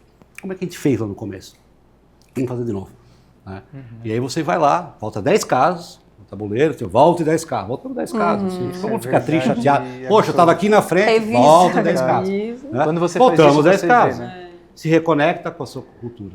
Traz as pessoas que têm a ver com os seus valores. Repactua. Que você acredita. Né? E você começa de novo. Né? E de repente você vê que aquela crise já passou e você vai. Outras oportunidades começam a surgir, a empresa faz isso aqui de novo. Né? E assim foi várias vezes. Então, assim, esses movimentos, que às vezes não dão tão certo, eles ainda assim foram necessários para que a gente estivesse aqui. Né? E ajudaram a forjar a empresa, ajudaram a sedimentar a nossa cultura. E eu acho, e como nós, né, tem uma perspectiva muito forte de perpetuação, quer criar uma empresa que dure 100 anos, 200 anos, 500 anos, por que não? Né? Ela precisa aprender a lidar com esses momentos. Você precisa aprender. Senão você não tem uma empresa, de fato, para o futuro. Você tem uma empresa para você. É que a gente falou, pode ser um momento de oportunidade de crescimento também, mas tem que entender que são fatos que vão acontecer em todas as fases, em todos os momentos. Só que ter esse olhar de escolha muito clara, de saber o que tomar como decisão, de não abrir mão dos seus valores, eu acho que é um ponto que pode te dar âncora para fortalecer, né? No caso meu e do Hugo, assim, a gente não tem outras experiências, né? A gente não tem outras experiências, outras empresas. Tem pessoas que trabalham uma jornada e tem várias experiências, né? Contribuem em outras empresas e assim vai. Nós não, nós erramos ali, acertamos ali e ainda, né, crescemos numa empresa familiar, que tivemos que buscar conhecimento, mentorias para poder abrir a mente também, quebrar paradigmas e crença, porque querendo ou não, a gente é um lobo solitário na hora de decidir e a gente precisa de apoio. Hoje mesmo isso que o Hugo falou é muito interessante, Hugo, porque quando tem um desafio, quando a gente vê que a gente errou, né, ou se perdeu, a gente sempre gosta de... Hoje a gente viveu isso ainda, eu falei pro meu irmão, vamos revisitar esse problema que a gente teve, e a gente deu uma volta por cima de um problema que a gente teve lá, num problema de um produto também. E aí vamos revisitar isso e ver que valores a gente deixou de lado para ter acontecido isso? Vamos voltar a 3 casas e vamos olhar os valores. Aí a gente foi pegando todos os valores e a gente... Cara, nós esquecemos desse valor aqui. E como é que a gente resolveu esse problema? Com os mesmos valores que nos trouxeram até aqui. Sempre é assim, porque os valores é a nossa cultura, é o nosso jeito, é o nosso DNA de decidir, é o nosso DNA de acelerar ou ser adaptável, enfim, tá no nosso DNA isso, entendeu? Então revisitar e olhar com esse olhar aberto, a estar disposto a enxergar que você errou porque isso, porque aquilo, para trazer para uma nova experiência depois e você poder, né, trocar ideia até com os gerentes, com as pessoas que convivem contigo, que são tomadores de decisão, para eles trazer isso para a mente, sabe? Para as próximas vezes, para quando acontecer de novo. Tá ciente, porque é o tempo todo tendo que visitar os valores, é o tempo todo. Todos os dias a gente erra. Tem que viver ele ali, todo dia a gente perde oportunidade, todo dia a gente cria oportunidade. Então, assim, uma empresa ela é viva, né? Importante. O tempo todo é vivo, né? Destacar, porque às vezes a gente pensa que valores são só crenças, né? Só crenças. São valores também são comportamentos. Comportamentos. Quais são os comportamentos que uma empresa tem, o que as pessoas de uma empresa têm diante de determinadas situações. Se essas pessoas se comportarem tal qual esse pensamento que fez a empresa chegar até aqui, a chance de você ter uma empresa disseminada e as pessoas alinhadas, replicadores, né, ela aumenta de sobremaneira. Então, por isso que eu acho que às vezes é necessário ter pessoas com outros conhecimentos, outras experiências, enfim, mas quando tem pessoas com outros comportamentos ou que não acreditam nas mesmas coisas que a empresa, né? Isso é um sinal muito perigoso. Não importa o quão conhecimento é talentoso, tem um currículo, tem isso. Né? Isso pode acabar com uma empresa. Pode. Acredito nisso muito forte, assim, porque a cultura, eu acho que é muito mais difícil de se desenvolver do que uma técnica. Né? Então, uma técnica dentro da moda, dentro da indústria, dentro do mercado, a gente desenvolve. Né? É muito mais fácil se a pessoa está alinhada com seus valores, com as suas crenças, com o seu comportamento, né? Então ela respira da mesma fonte. E cultura é o que acontece depois que tu sai da sala, né? Então eu e o Hugo estamos saindo da sala. O que eles estão decidindo por nós? Lá hoje. O que estão fazendo? Pode ser uma decisão que vai, né, dar muito errado. Tem lá um dos nossos valores lá é aprender e ensinar. Né? Então, como é que se define isso? Humildade para se colocar na posição de aprendiz. Imagina uma pessoa que não tem humildade para se colocar na posição de aprendiz falando com o cliente. A gente falou que é crítico. Total. Não vai conseguir. Não vai conseguir. Então, quando eu não estiver lá, essa pessoa não vai conseguir conversar com o cliente porque ela é dona da verdade. E tá tudo certo para ela, né? Mas na nossa empresa, não. Porque isso aqui, para nós, não funciona, a gente não acredita e nós estamos alinhados. Então, esse é um exercício simples, né? Para toda empresa, não importa o tamanho, porque quando a gente começou a fazer esse movimento de descobrir a nossa cultura, não é de inventar, é descobrir. Exato. Né? Porque quando a empresa começou a crescer de forma exponencial, lá em 2008, qual foi olhando para aquilo, eu falei assim, gente, por que nós, Nova Veneza, sem dinheiro, sem conhecimento, né, que fazia roupa infantil, estamos conseguindo? Por que não é outro? O que a gente tem tão especial? Vamos descobrir o que é isso? Porque se a gente descobrir, a gente vai conseguir treinar mais pessoas, trazer mais pessoas que têm esse alinhamento de comportamento, e aí eu vou ter mais pessoas fazendo mais isso. Né? Então vamos descobrir o que é isso? Então a gente começou a descobrir que tinha lá um propósito, que é levar emoção à vida das pessoas, que pode parecer romântico, poético, mas na moda é verdadeiro. É verdade. Gente, a gente entregava uma calça que ela descosturava, porque a gente não sabia costurar ainda. E a consumidora não devolvia, porque ela tinha medo, se ela devolvesse, ela ia ficar sem. Então ela mandava na costureira. O que eu estava falando? Estava de autoestima. Aquele produto, daquele jeito, né, que a gente fazia, tornava a pessoa se sentir única, a ponto dela topar ficar com um produto mesmo que aquele produto tenha algum defeito. Nada a ver sobre a técnica do produto. Então não estava falando sobre roupa, vestimenta, sobre qualquer coisa. Eu estava falando sobre autoestima, sobre expressão, estava falando sobre autoconfiança, né, no momento que as marcas brasileiras eram baseadas em Rio e São Paulo, onde as pessoas não queriam se destacar. Eu lembro quando você comentou na própria história que a sua mãe criou uma peça para ela, né? Para ela, mas porque a mulher do interior, a mulher brasileira verdadeira, ela quer se destacar, ela não quer passar desapercebida. Né? E aí todas as marcas faziam a mesma calça jeans, de repente ele vai lá e faz uma calça jeans com bordado, com estampa, com isso, com aquilo. Né? Opa, isso aqui é diferente, então eu quero ser diferente, eu quero usar essa roupa porque se sentir especial no ambiente faz toda a diferença para minha autoestima e autoconfiança. Era sobre isso. Né? Então, vamos capacitar o nosso time, vamos colocar esse elemento para o nosso time se conectar a ele, né? E não a um mero processo de fabricação de roupas. Né? Isso faz toda a diferença. Respirar então, a cultura, toda empresa tem isso. Você só precisa descobrir. Deixar de estar no quadro, né? Os valores de cultura para estar na atitude. Os valores padrão que a gente fala, né? Ética. Né? Quantas vezes ficou pendurado no quadro, né? Mas na verdade é o dia a dia, né? O mais difícil acho que é conseguir viver e dar exemplo dele de uma maneira que todo mundo consiga perceber, né? Como é que eu tomo a decisão ali e as pessoas entendem que eu tomei essa decisão porque faz parte das nossas crenças, do nosso comportamento. Né? É igual ser pai e mãe. Você não vai querer que o filho age diferente. Se você faz, né? Então é sobre o exemplo, né? A liderança. Falando de liderança, vou para uma pergunta específica para a Dai. Recentemente vocês tiveram um marco, né? Assumiram a vice-liderança nacional, isso? Sim, de energética. Né? Conta sobre isso, por favor. Muito feliz, nós estamos, né, muito gratos a todos que acreditaram nesse sonho com a gente. A gente acredita que realmente, né, o sucesso vem de você ter uma visão, né, e colocar todo mundo, que a gente falou até agora, que é colocar todo mundo nessa mesma visão, né, e fazer com que a gente faça com que o que a Bali fez, né, que é transformar inovação, né, e gerar muitas oportunidades no mercado. A gente trouxe muita inovação para a categoria. A Bali hoje é a que alavanca a categoria de energéticos no Brasil. Todo supermercadista entende e já percebe, respira isso, né? Que a Bali é a maior marca brasileira, né? E é a maior marca brasileira, né? E a gente acredita que uma marca líder no Brasil tem que ser uma marca brasileira, né? Todo esse pertencimento, todo esse orgulho de ser brasileiro tem que existir nas marcas, né? Como a nossa, que tem feito a diferença.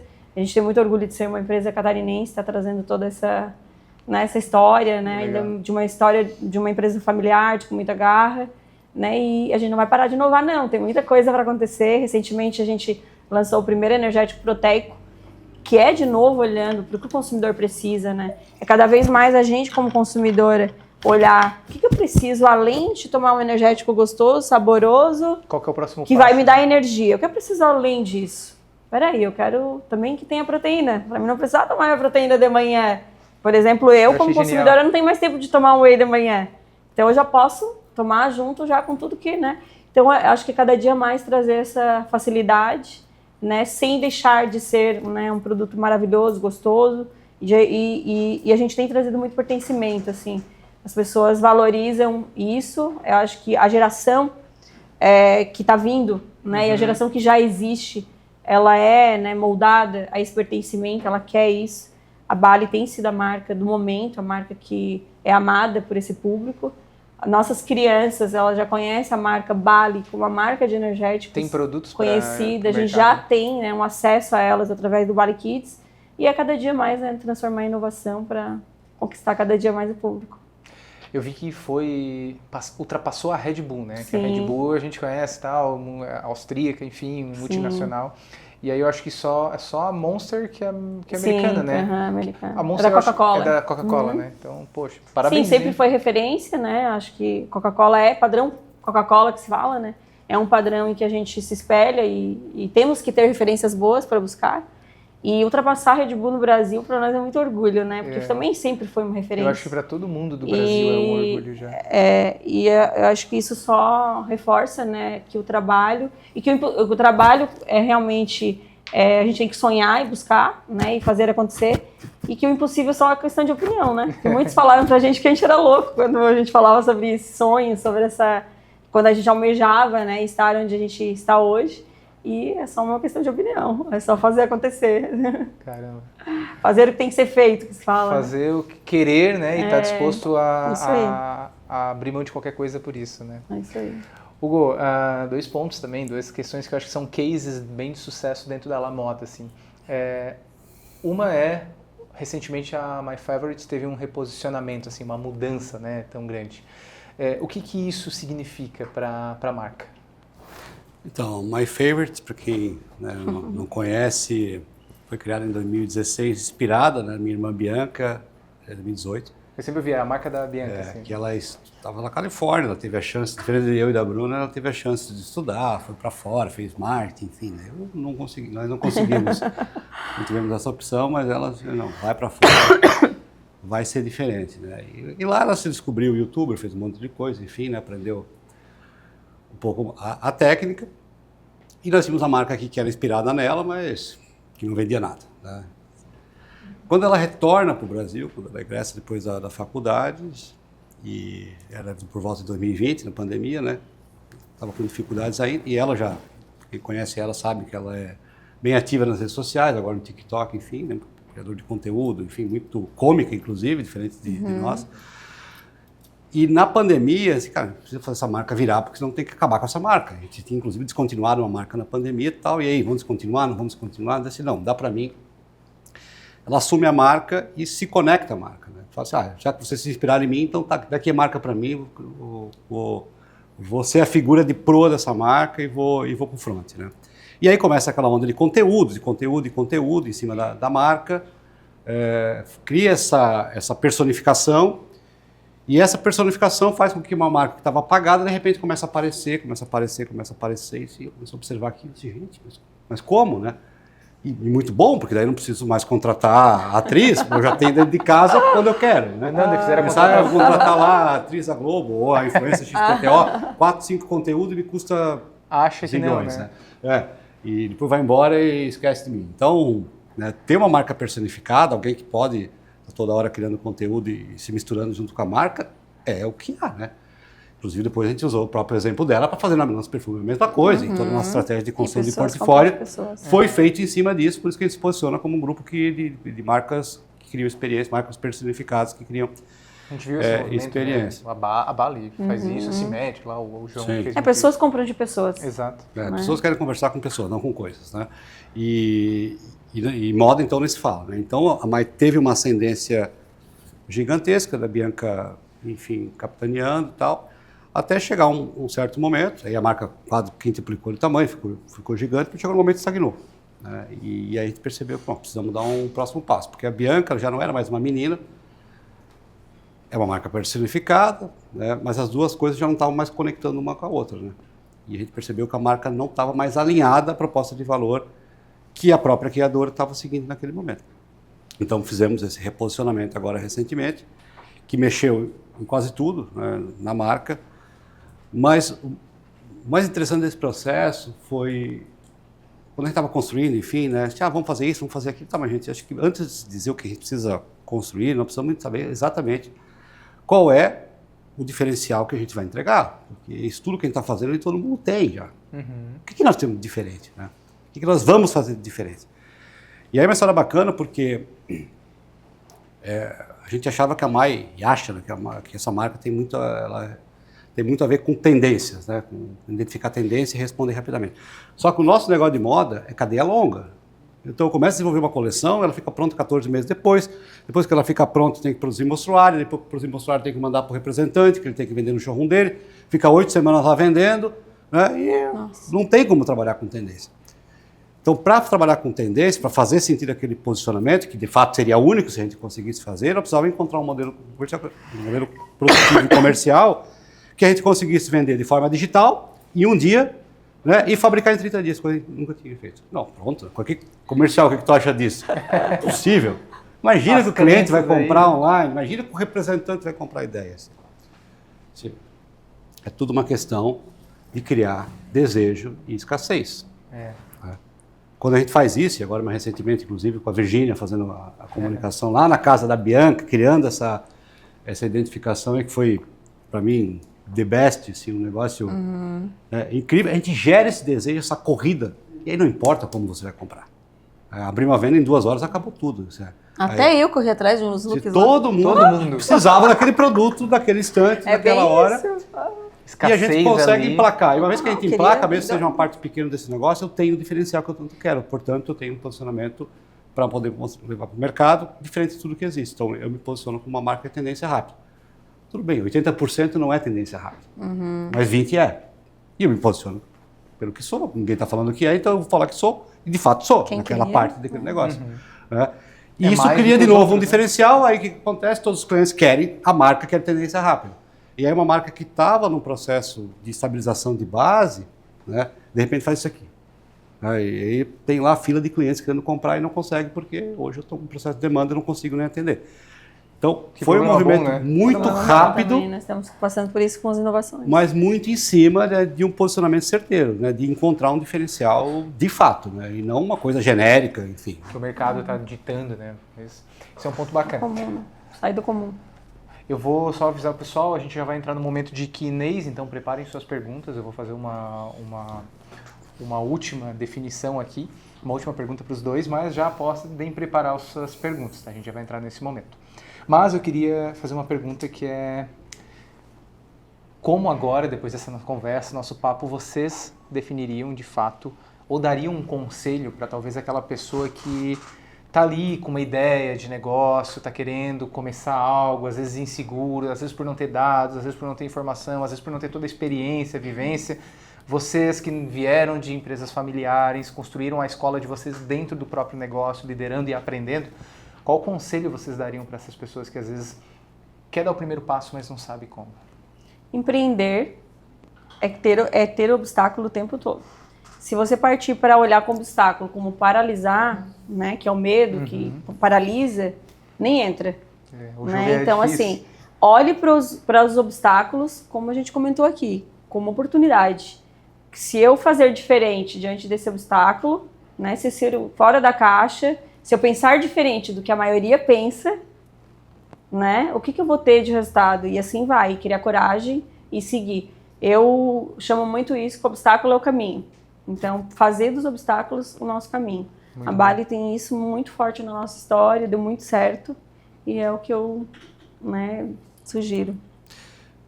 Então, poderia ser simplista aqui, assim, vai lá, dá o primeiro passo, e ver o que acontece. Tal, mas é muito mais que isso. Né? Porque eu acho que a gente precisa ter um encadeamento lógico diante de variáveis que você não controla, que você vai precisar combinar ao longo desse processo. Então, se eu vou lançar um tênis novo, eu preciso saber se esse tênis não der certo, o que eu vou fazer, eu volto, repenso, vou para um outro caminho, identifico um outro público. Então, eu modelo isso aqui de um jeito que eu consiga ter uma testagem em escala, né? Para entender aonde que existe um caminho para que eu possa dar o segundo passo, terceiro e escalar. Porque muitas vezes a gente eu vou lançar esse produto para aquele público, daí dá errado, você, deu errado, né?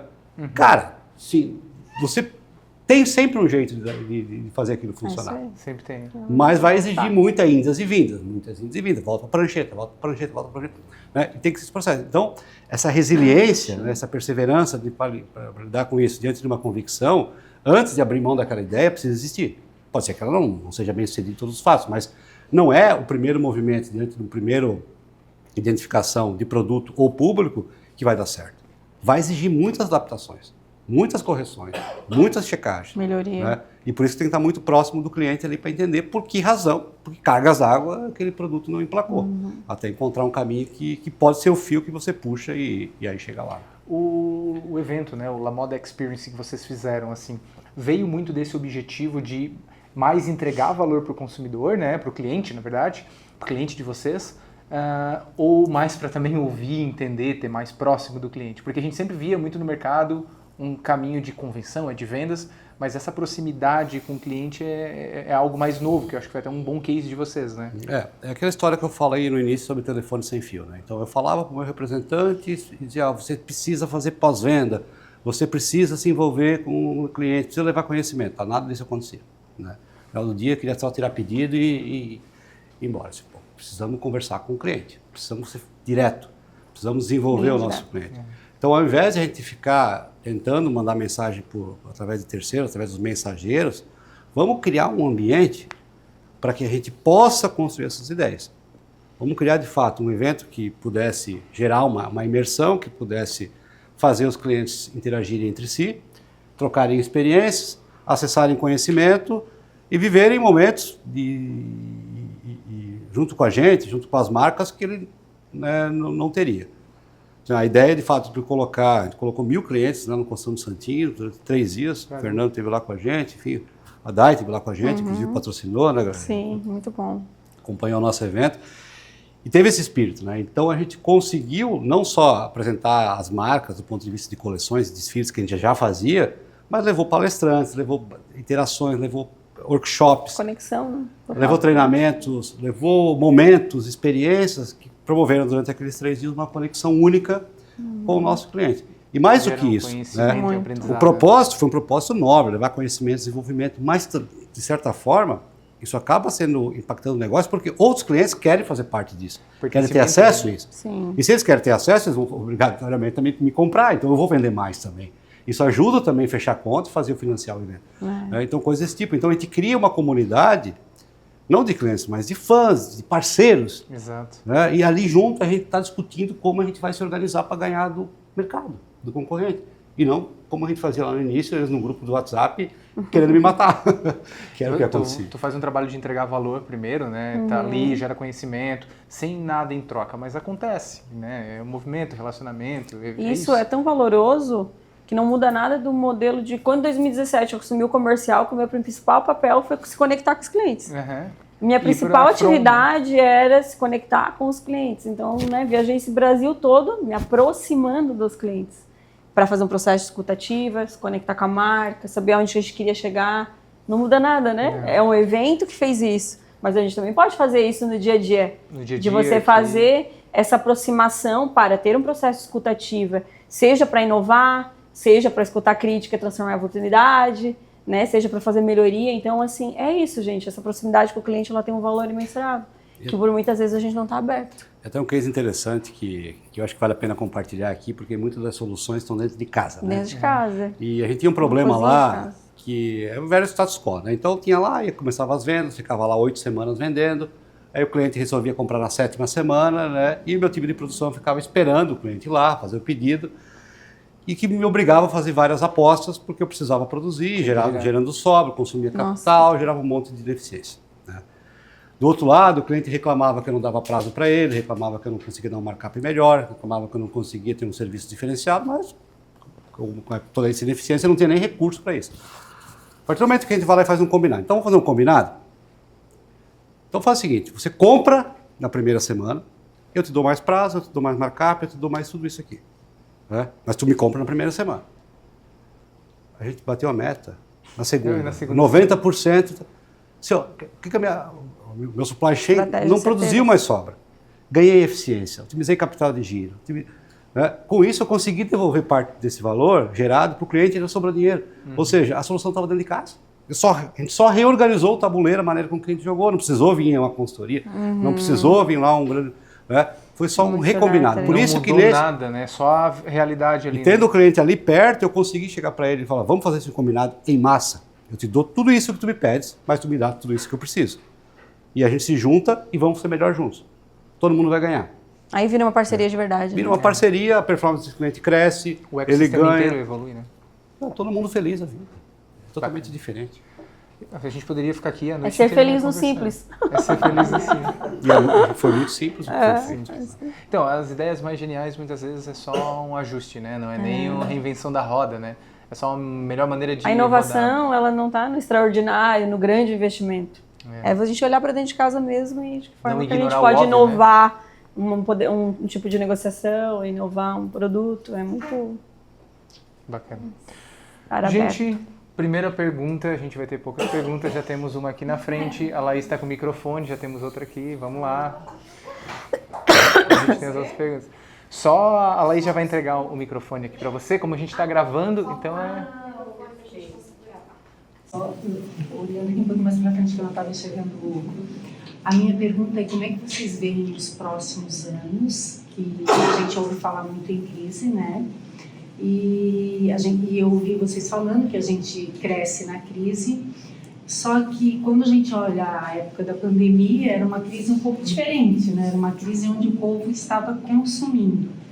Como é que vocês enxergam a empresa de vocês com relação a investimento para os próximos anos? Investimento, quando eu digo, não é o lançamento de uma coleção ou o lançamento de um produto, eu digo sobre investimento diante de uma crise anunciada. Eu sou sempre muito otimista. Então, eu procuro olhar para a crise como uma oportunidade. Ainda eu olho para essa crise, que teoricamente existe notícias e tudo mais, como mais uma crise. Porque a crise, ela existe sempre, né? Eu acho que desde que eu entrei há 7 anos no comercial, já tivemos quantas? Somos sempre em crise. Acho que todo ano tem uma, né? Seja a pandemia, uma crise financeira, outra econômica, outra política. Enfim, eu acho que virão outras maiores, menores, mas eu acho que é como a gente olha para ela mesmo e sai da caixa, de que forma que a gente pode ser diferente, como que eu posso entregar mais valor para o meu cliente para que eu possa ter mais margem, como que a gente pode entregar um novo produto em que eu vou transformar o mercado, como a Bali fez. Então a gente viveu nesses anos muitas crises e eu acho que isso não vai ser diferente. Essa será mais uma crise em que a gente vai surfar enquanto está todo mundo olhando contra, a gente vai estar olhando a favor, né? Tem que ser assertivo, sim, com muitos dados, né, pé no chão, fazer os investimentos aloprado, de qualquer jeito, né, robusto. Cara, a gente tem que olhar para isso de uma forma, né, controlada, né, um risco calculado, como se diz, né, e se der errado, como ele falou, né, e se der errado, o que eu farei com isso? Ser calculado, mas fazer as perguntas certas nesse momento é bem importante. A gente parar para fazer as perguntas para a gente mesmo, porque a gente empreendedor também não se pergunta. Né? E se eu investir, quais os ganhos que eu terei, né? Se eu tiver um problema, como que eu reagirei, qual é a saída que eu terei, né? Para a gente olhar nesse âmbito e com certeza será só mais uma crise. Enquanto o mercado está aí, e olhando por exemplo, no mercado de energético, eu tenho uma referência, o mercado de energético é um mercado de 9 bi que vai se transformar no mercado de 22 bilhões. Então, o mercado do Brasil, ele ainda não consome energético como é para ser consumido. Eu já tenho um dado, né? Se eu não fizer nada, alguém vai crescer. Alguém vai fazer. Então, eu tenho que estar pronta para fazer. Então, é isso que no nosso caso, a gente traz isso, né? Pois é. Se vamos olhar 20 anos para trás o Brasil, está sempre em crise, ponto. Sempre. Quando que teve bom, né? Essa é a pergunta. Às vezes um setor está melhor que o outro. Claro. O varejo está um pouco melhor, a indústria está um pouco pior, o serviço está um pouco melhor. Tem essas oscilações, mas assim, o Brasil está bombando, estou esperando, né? Esse dia, né? Ou seja, a questão nem é crise ou não crise, a questão é posicionamento diante daquele momento. Né? O que a gente tem pela frente, né? De forma muito clara? Tem os dados macroeconômicos que falam do juro, né? Tem uma tendência agora de ficar mais tempo estabilizado nesse patamar aí que é o mais alto dos últimos 20 anos. Tem o ano que vem as eleições chegando, a gente sabe que o Brasil vai de novo vai virar essa polarização, né? Pode ser tomado de novo por um pessimismo caso, né, o PT vença, ou por um otimismo caso, né, otimismo talvez para a nossa região, para outras regiões até ao contrário, né, depende muito de que lado você está, né. Mas do ponto de vista da economia, sim, gera essa instabilidade, né, porque se for um governo mais gasta mais, como é o caso do governo do PT, tem essa característica. Se for um governo mais conservador nesse ponto, tem outra característica, enfim, sem julgamento político aqui, né? Então tem essas características que a gente vai enxergar nos próximos anos. Então a gente sabe mais ou menos como as coisas vão dançar, né? Como a música vai dançar, como os setores vão se comportar, e tem vários dados disponíveis.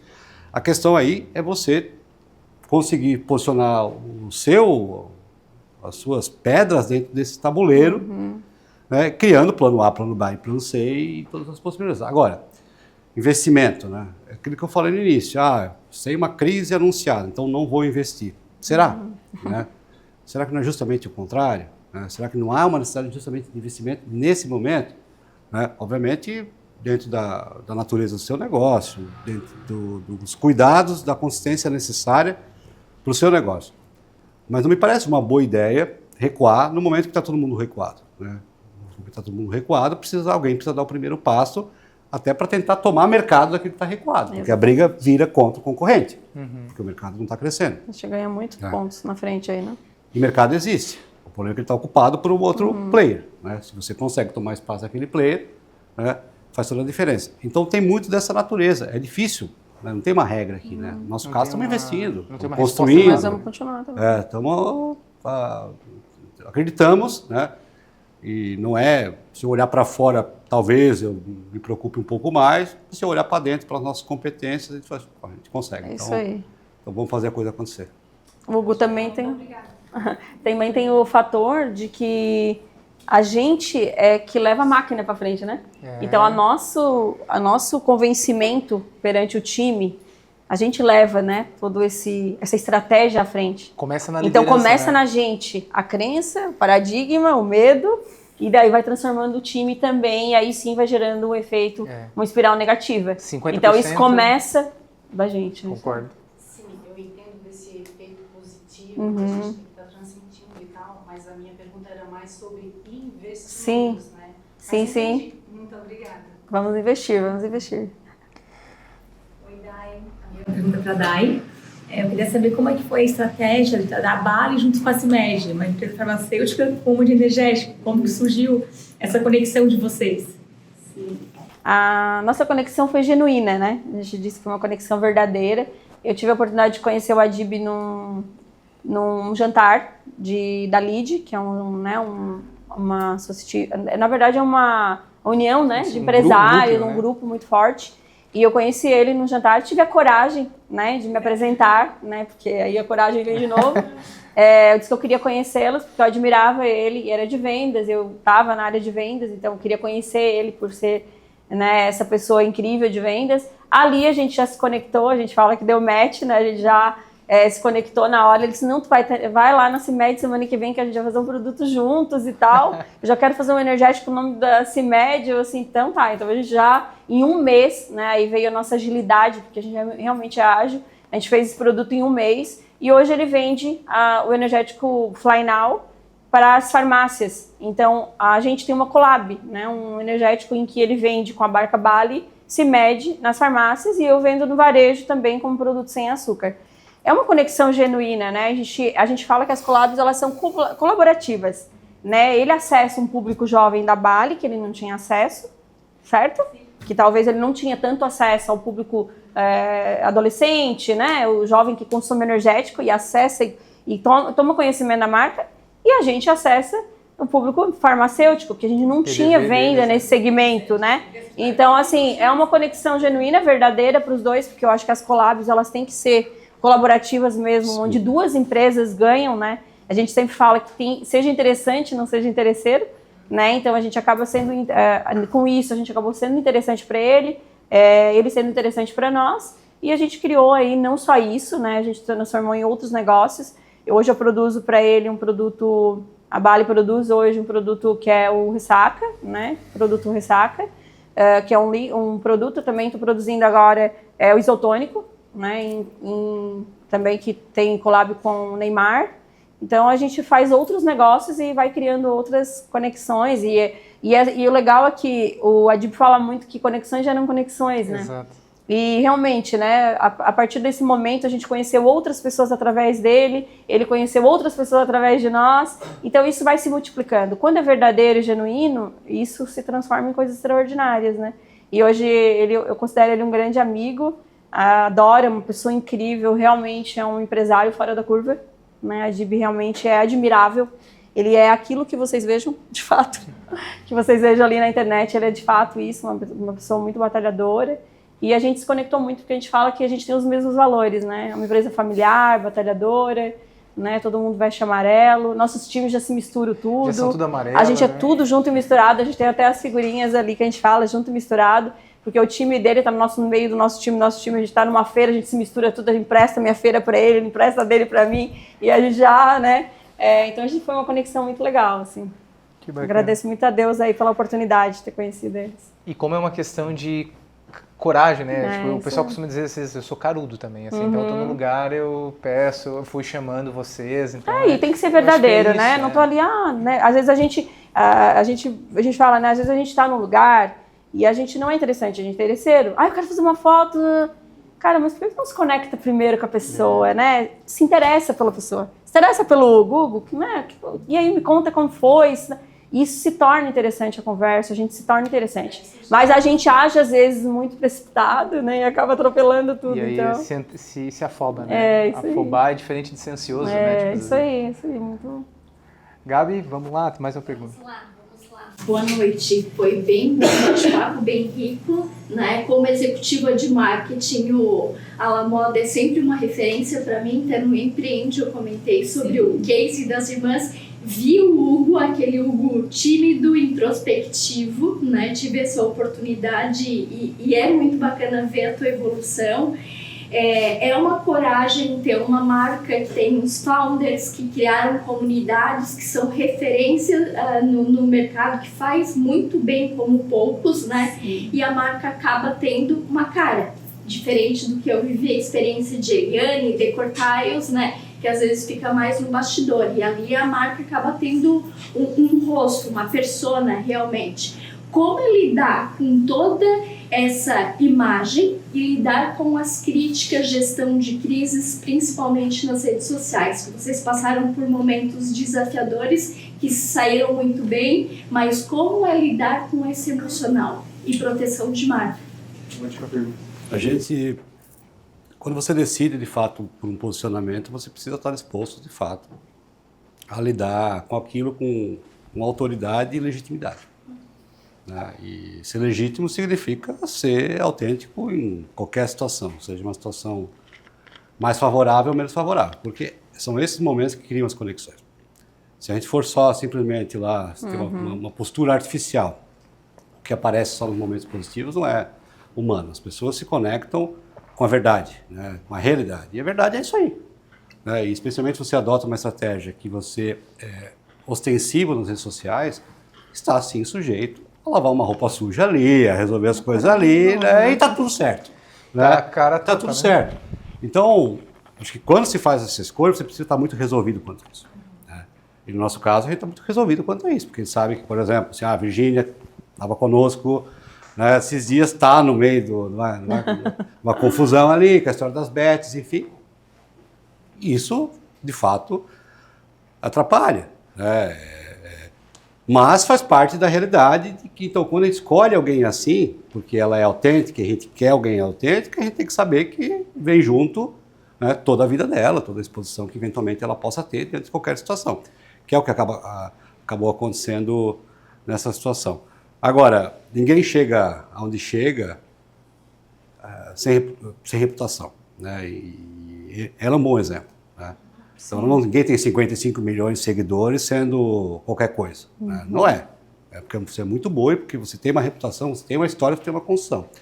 Você pode ter um ou outro momento menos favorável. Né? Você é um ser humano. Mas, na maioria das vezes, você acerta. Então, você precisa pesar a balança. Então, quando a gente faz um movimento como esse, claro, às vezes a gente tem lá um hater, uma situação de crise, uma situação que a gente pode dar uma escorregada, faz parte. Mas na maioria das vezes o que a gente tem é uma legião de pessoas que estão conectadas com as vezes positivas e os momentos favoráveis que construíram a nossa reputação. Então é muito fácil lidar com isso. Agora, se você não tem isso, né? Se você não tem essa legitimidade, ou você não tem uma reputação construída, é muito mais complexo. Então, a La Moda tem 40 anos, a La Moda tem uma história, enfim. É verdade. Tem muitos saldos positivos. Pois é. Tem então, credibilidade, né? Eu entendo que uma estratégia como a nossa, né? De marcas autorais personificadas, elas precisam disso. Para se provar, inclusive. Não adianta a gente só querer o lado bom, né? Ser humano é estar disposto a isso, né? É natural, como a gente falou, a realidade, a verdade, o que conecta. Mais alguma pergunta? Oi, boa noite, tudo bem? Tanto a Bali quanto a La Moda, elas são empresas, né, familiares. E para chegar no próximo nível, teve que tornar o negócio mais profissional. A pergunta é, como implantar, principalmente, né, aos colaboradores, essa cultura mais profissional para a gente conseguir chegar no próximo nível como empresa? Para mim, primeiro, sendo exemplo de profissional. Né? A gente é a cara ali, né, que está para bater e eles se espelham. Né? A cultura da empresa ela está espelhada no líder, né? Então, do que a gente age. Cada dia mais, né, contratar talentos profissionais, desenvolver os que a gente também já tem, né, na nossa história, que a gente também tem os guardiões, né, de tantos anos na empresa, são pessoas Sim. que têm que dar esse respaldo de desenvolvimento, né, e apoio. Eu penso que é através do exemplo, assim, governança também, né, acho que governança no nosso momento agora, a governança é muito importante, é o que vai fazer a gente ir para outro, né, degrau, né, ir para outro patamar. Eu dividiria em duas partes aqui, né, primeiro, que a gente não, pelo menos é o que a gente acredita, né, que a gente não pode endurecer uma empresa a ponto dela perder totalmente a alma e a emoção. Então, o primeiro ponto é, quero pessoas emocionadas, empolgadas, se arrepiando diante das coisas legais que estão, se divertindo, trabalhando. Primeira coisa. Agora, precisa ter processo. Empresa sem processo é uma empresa que corre um risco seríssimo, né, que pouco uma pessoa sai e leva junto o processo e aí a empresa volta. Então, esse equilíbrio entre a gestão, que aí tem aspecto de governança executiva, processo, liderança, os rituais de gestão de uma companhia precisam ser levados muito a sério. E aí você tem esse espaço para brincar trabalhando. Né? Ser prazeroso, né? Para ser prazeroso, porque tem um processo que segura. Né? Lá na empresa, a gente tem lá uma cafeteria, né? Quando a gente mudou para aquele espaço, que é um espaço mais acolhedor, enfim, vamos ter que botar uma cafeteria aqui, porque é uma empresa de moda, né? As pessoas de moda precisam de um ambiente legal para trabalhar, para poder criar, né? Imagina, cria uma coleção, agora tem que criar outra, né? E não vai no shopping, né? A gente não tem essa opção como tem em São Paulo, a pessoa ir ali na cafeteria e tal, vamos criar um... Aí meu pai não aceitava nunca essa ideia, né? Você imagina o que as pessoas vão parar no meio do expediente para ir lá tomar café dentro da minha empresa, né? Como é que nós vamos fazer? É difícil, né, para trabalhar, né? Bom, o apelido do meu pai é People, né? Então vamos botar o nome da cafeteria de People, em homenagem a ele. Né? A gente passa todo dia lá ver aquela cafeteria. Aí ele vai criando que mais mas café, é um bom exemplo, né? Porque é uma empresa que tem regras, né? Mas ao mesmo tempo você equilibra com a outra ponta. Então eu acho que tem o lado da profissionalização, da segurança dos processos, da boa governança, mas isso não pode tornar a empresa uma empresa robótica. Não perder a essência, né? Enfim. Tem que ser bacana. Né? Fala assim, a gente passa mais da nossa metade, 60% da nossa vida, sei lá. Dentro do trabalho. Trabalhando, outra 30% dormindo. Sobra o quê? Né? Pô, a vida é tão curta. Tem que ser prazeroso, a gente não se divertir trabalhando. O trabalho tem que ser prazeroso. Tem que se divertir. Sim. Tem que ser bacana. Ele é um trabalho, ele é uma responsabilidade, não deixa de ser, né? Mas é algo do nosso tempo. E é assim que a gente vai fazer com que as outras gerações se apaixonem por esse processo também, como nossos filhos vão se apaixonar. Eles percebendo que nós amamos o que a gente faz, que a gente se diverte trabalhando, né? Que é prazeroso trabalhar. Quando você tem um hobby que você gosta de fazer, né? Você se dedica, você pega o seu tempo, o seu final de semana, você vai lá, né? Se você consegue conciliar isso com o seu trabalho, você gera mais performance e você é mais feliz, né? Sim. Então, o Rony, acho que fala muito isso. E o que gera prazer no trabalho? Esse é um ponto importante, porque não é ter a cafeteria, ter uma mesa de sinuca, não é isso que eu estou falando. O que faz as pessoas ter prazer é sentir parte de algo maior e poder construir, poder dar ideias, poder, de fato, ter essa contribuição. A gente percebeu ao longo do tempo que, claro, benefício é importante, salário é importante, tudo isso é importante. Agora, o que faz a diferença para alguém se conectar de fato com o negócio é poder ter liberdade de participar daquilo, ter espaço, ter transparência. Então, Verdade. Na Lamoda, a gente é transparente, Sonhar as pessoas junto, têm acesso né? ao resultado, as pessoas veem tudo. Querer construir junto. Participo da construção. É comum encontrar um assistente numa reunião comigo. E estamos lá discutindo, se esse cara tiver uma boa ideia, se a pessoa tiver uma boa ideia, a gente vai ouvir. Isso é muito bacana. E às vezes a gente quer respeitar muito essas hierarquias, esse modelo meio ultrapassado, assim, e às vezes ficar as pessoas de um nível diferente. Cara, cada pessoa tem uma contribuição ímpar para dar.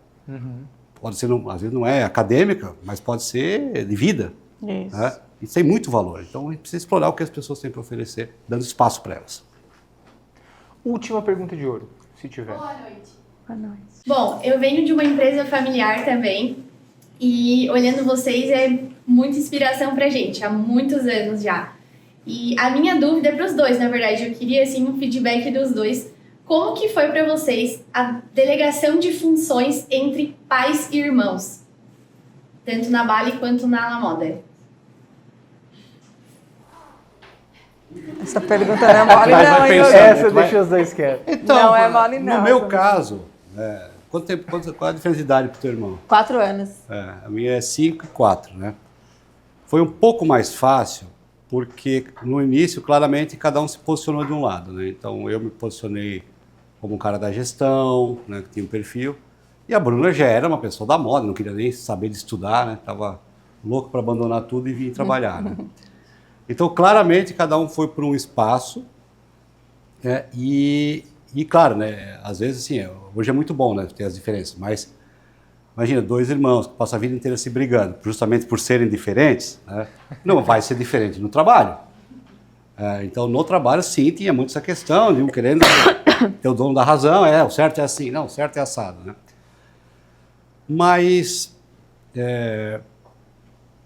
eu acho que houve uma coisa importante aqui acontecendo, que é quando se define quem é o líder dessa história, né? E aí eu acho que meu pai e minha mãe tiveram um papel-chave, disse, olha, a partir desse momento, quem é o líder, quem vai tomar as decisões, em última instância aqui, muito embora a gente nunca foi autocrático, sempre foi muito de construir juntos, chegar num consenso, se um não concorda, ou esse um convence os outros, ou os outros convencem esse um, mas todos precisam concordar. Mas a referência do líder, no meu caso, eu naquele momento, fez com que a gente conseguisse já assentar, porque a Bruna entendeu que em alguns momentos ela não tinha a voz para chegar mandando, que aquilo era meu espaço e não dela, assim como ela, né, no ambiente que ela tocava, que era um ambiente criativo. Então, esse espaço bem definido na largada pelos pais, que às vezes os pais querem, os 3 irmãos, bota os 3 mandar então. Porque não quer, né? Aí já começa um problema, porque cada um vai querer dar uma ordem, vai vir outro dar outra ordem, a gente sabe como isso acontece, como isso confunde as coisas. Então, clareza, né? Você é o líder, cada um tem o seu espaço, é o primeiro ponto. Então, esse é um ponto importante. Assim como a gente coloca um colaborador para tocar uma função, não é diferente de alguém da família. A família também precisa ter uma função clara, definida. Não é nada né? diferente. Então a gente se acertou muito fácil, eu e a Bruna, né? Que era a parte era mais difícil a gente conseguir funcionar no começo. Depois, quando vem a Bianca, é mais fácil ainda. Porque aí Já ela tinha definido os padrões. Estava muito claro, já era o papel dela, enfim. Né? E funcionou super bem. Então foi relativamente tranquilo depois. Mas no começo, acho que volta aquele ponto lá do início que eu mencionei, né? Do seu Pipa, Dona Vera, meus pais, enfim. Eles darem o espaço, mas designarem muito claramente o que estava aquele momento. Assim, a partir de agora, não sou eu, não é tua mãe, é você, Hugo, né? Você vai tocar esse negócio, a gente vai fazer isso aqui e a Bruna vai fazer isso aqui. Pronto, resolveu. Se ele queria mandar, se ele empoderasse os 2 filhos, nós teríamos problema, com certeza teríamos, porque a gente é muito diferente.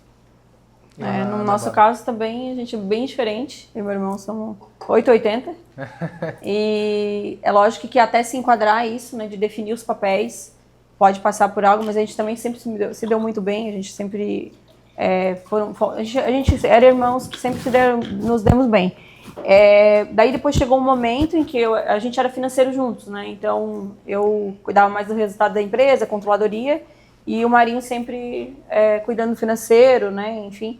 Aí quando a gente houve essa sucessão em 2017, essa definição de papéis foi muito importante, mesmo no passo aí do Hugo, né, no qual eu ia assumir realmente a área comercial, né, de pessoas e marketing. Isso nos deu empoderamento, né, porque também a gente se vê naquilo que realmente a gente vai entregar, pelo talento, por aquilo que você se encontra, você se coloca naquele lugar e diz, aqui eu vou entregar o resultado, porque aqui eu, né, aqui eu sei fazer, aqui eu vou entregar tudo. E assim como ele também, né, e hoje a gente trabalha muito unidos, né, mas esse acordo bem definidos dos papéis é muito importante para não gerar atritos. E eu digo muito assim que é o valorizar os talentos, assim como o Hugo falou, olhar para cada talento, né? E pô, a Bruna, ela é de moda, né? Criativa, pô, ela tinha aquele talento, então potencializar esse talento dela, né? E assim como eu, fui comercial, marketing, potencializar esse meu talento foi o que deu resultado. Hoje eu olho para trás e digo, nossa, como a gente acertou, mas a gente acertou porque a gente olhou, de fato, de uma forma profissional, né, para aquilo que realmente eu tinha. É lógico que foi num susto e numa crise, mas foi pensado, foi com uma consultoria. Foi meus pais, uma consultoria, meu irmão, né, que escolheram, não é a Day, a pessoa certa nesse momento, para ir para o comercial, assumir essa gestão, né, e levar o time para frente, porque ela tem esse perfil. O Marinho, né, Marinho vai ficar na empresa porque ele é realmente o guardião da empresa, ele tem talentos natos disso, experiência, e isso tem dado certo. Então, olhar de uma forma profissional, como se fosse uma empresa sem ser familiar, sendo familiar é a melhor forma. Porque se a gente viver um processo em que a empresa não ser mais nossa, vai ser feito isso, né? Vai ser feita uma análise do perfil para continuar ou não. Então não muda, né? Quando a gente está ali dentro. E assim será feito com os filhos, assim é feito com uma sucessão. E eu acredito muito, assim, as empresas familiares têm problema, assim como empresas que não são familiares, então todas têm problema, todas têm desafios, mas a gente tem que cuidar para não misturar as coisas pessoais numa empresa, as emoções, né? Porque a gente realmente tem que manter a essência da empresa, o estilo da empresa, mas tem que ser de forma profissional. É assim que vai dar certo, né? Assim que vai perpetuar uma empresa. Eu acho que o maior desafio é esse, seja numa empresa familiar ou numa empresa que são sócios, uma empresa de capital, enfim. Principalmente em médios e pequenos negócios, assim, eu acho que negócios que estão em ascensão. A maturidade da gestão ou das pessoas que estavam ali. Porque eu entendo que se os sócios ou os irmãos forem muito iguais, não tem a necessidade de todos eles estarem ali também. Então eu acho que precisam de perfis que se complementam. Olhar para essa diferença é magnífico. Um que complemente o outro, mas que tenham pé no chão, sem vaidade, maduros, para aí sim entender onde um tem ponto forte, outro onde tem pontos fracos, onde um defende o outro ali. E não é um mar de rosas, né? A gente tem, como disse o Hugo, acho que nas mesas a gente vai ter as opiniões divergentes, né? E o que vai levar é nosso nível de maturidade, de se desenvolver. Eu busquei me desenvolver muito nesses 7 anos. Busquei muito, né, inteligência emocional, cursos, mentorias. Eu tive que passar por isso. Sou intensa. Sou uma pessoa intensa em tudo que eu faço. Eu sou difícil de lidar, né? Por ser intensa. Então, isso é necessário se desenvolver. É necessário equilibrar isso, né? E eu fiz uma leitura umas 3 vezes de um livro, O Ego é Seu Inimigo. Esse livro é muito legal. Ele fala muito sobre isso, né? Porque na hora da decisão ali, não é o ego que tem que estar acima de tudo. É a melhor decisão que a gente tem que tomar para a empresa, para aquele momento, para aquela situação. Né? E que às vezes a gente tem um jeitinho brasileiro, né? Como falou, foi lá e colocou o nome da cafeteria do pai. Isso com certeza alivia a alma, o momento, a flor da pele, pessoas né? São emocionais, né? Então, todos somos assim, né? Então, a gente é um organismo vivo, então... Bom, vamos encerrar, continua o nosso papo, café, o suco, Bali que tem aqui para todo mundo. Uma lata agora. Eu queria agradecer do fundo do meu coração, eu estou encantado com a humildade, com a disponibilidade de vocês. Eu acho que o papel de vocês é de ver no brilho do olho de vocês e da maneira como vocês contam tudo isso. O quão rico e verdadeiro é isso. Então, eu não tenho palavras para agradecer, eu tenho um mero presente, mas nem perto, eu acho, do que vocês contribuíram para a gente aqui, eu acho, para mim, para a empresa e para todo mundo que está aqui hoje. Então, muito obrigado, tá, gente? Serão sempre convidados, mas do fundo do meu coração, eu queria agradecer muito vocês. Prazer é nosso. Falei no início, sempre muito bom, né, se reconectar com o passado, com as histórias. Então, obrigado por proporcionar esse momento. Gostaria de agradecer também a oportunidade e eu adoro, né, contribuir, porque eu sei que nesse momento eu estou relembrando muito da nossa história, resgata nossos valores, resgata o que a gente já viveu e deu certo, o que não deu. Então, assim, vira um filme na cabeça da gente, né? A gente volta amanhã, com certeza. Quando a gente volta para a rotina, a gente pensa, pô, eu não estou fazendo mais tal coisa, aquilo deu tão certo lá atrás, relembrei lá. Então, assim, de forma que eu sempre penso que a gente contribuindo, a gente contribui para si mesmo. Né, eu acho isso um valor imensurável, né, e a humildade de aprender, a gente tem que estar sempre isso na gente mesmo, na nossa alma, porque a gente está aqui, a gente está aprendendo, a gente vai se conectar, depois a gente vai aprender. Aprendi muito com o Hugo, obrigado pela oportunidade também, porque a gente acaba, né, trocando figuras e com certeza é muito gratificante. Obrigada a todos também. Day, obrigado. Hugo, obrigado. Queria agradecer a todo mundo que está aqui também. Vai ter, para quem está aí depois, vocês podem ter Bales, né, para vocês poderem levar embora também, degustar. E a Alon, também uma parceira nossa, cliente nossa, deixou algumas cervejas aqui para, não para o pessoal beber aqui, porque muita gente vai dirigir, né, mas para o pessoal poder levar embora também. Queria agradecer vocês mais uma vez, a equipe de vocês, todo mundo que fez essas conexões, a vida é conexão, então foi o Fogaça que conectou a gente, foi a Tati que conectou a gente, então sou grato a eles também. A gente não é nada sem as pessoas, né? Não, o Fernando que conectou com a Tati, com o Fogaça, então tudo é conexão. Conexões geram conexões. Aqui dentro. E agradecer vocês que estarem aqui, principalmente agradecer a equipe inteira, o pessoal da Nexa que está aí fazendo staff, fazendo apoio, que são os primeiros a sempre se prontificarem a, quando a gente faz eventos, estarem juntos, porque sozinho também não faria nada aqui, né? É isso aí. Então, gente, uma salva de palmas para o pessoal que está aqui.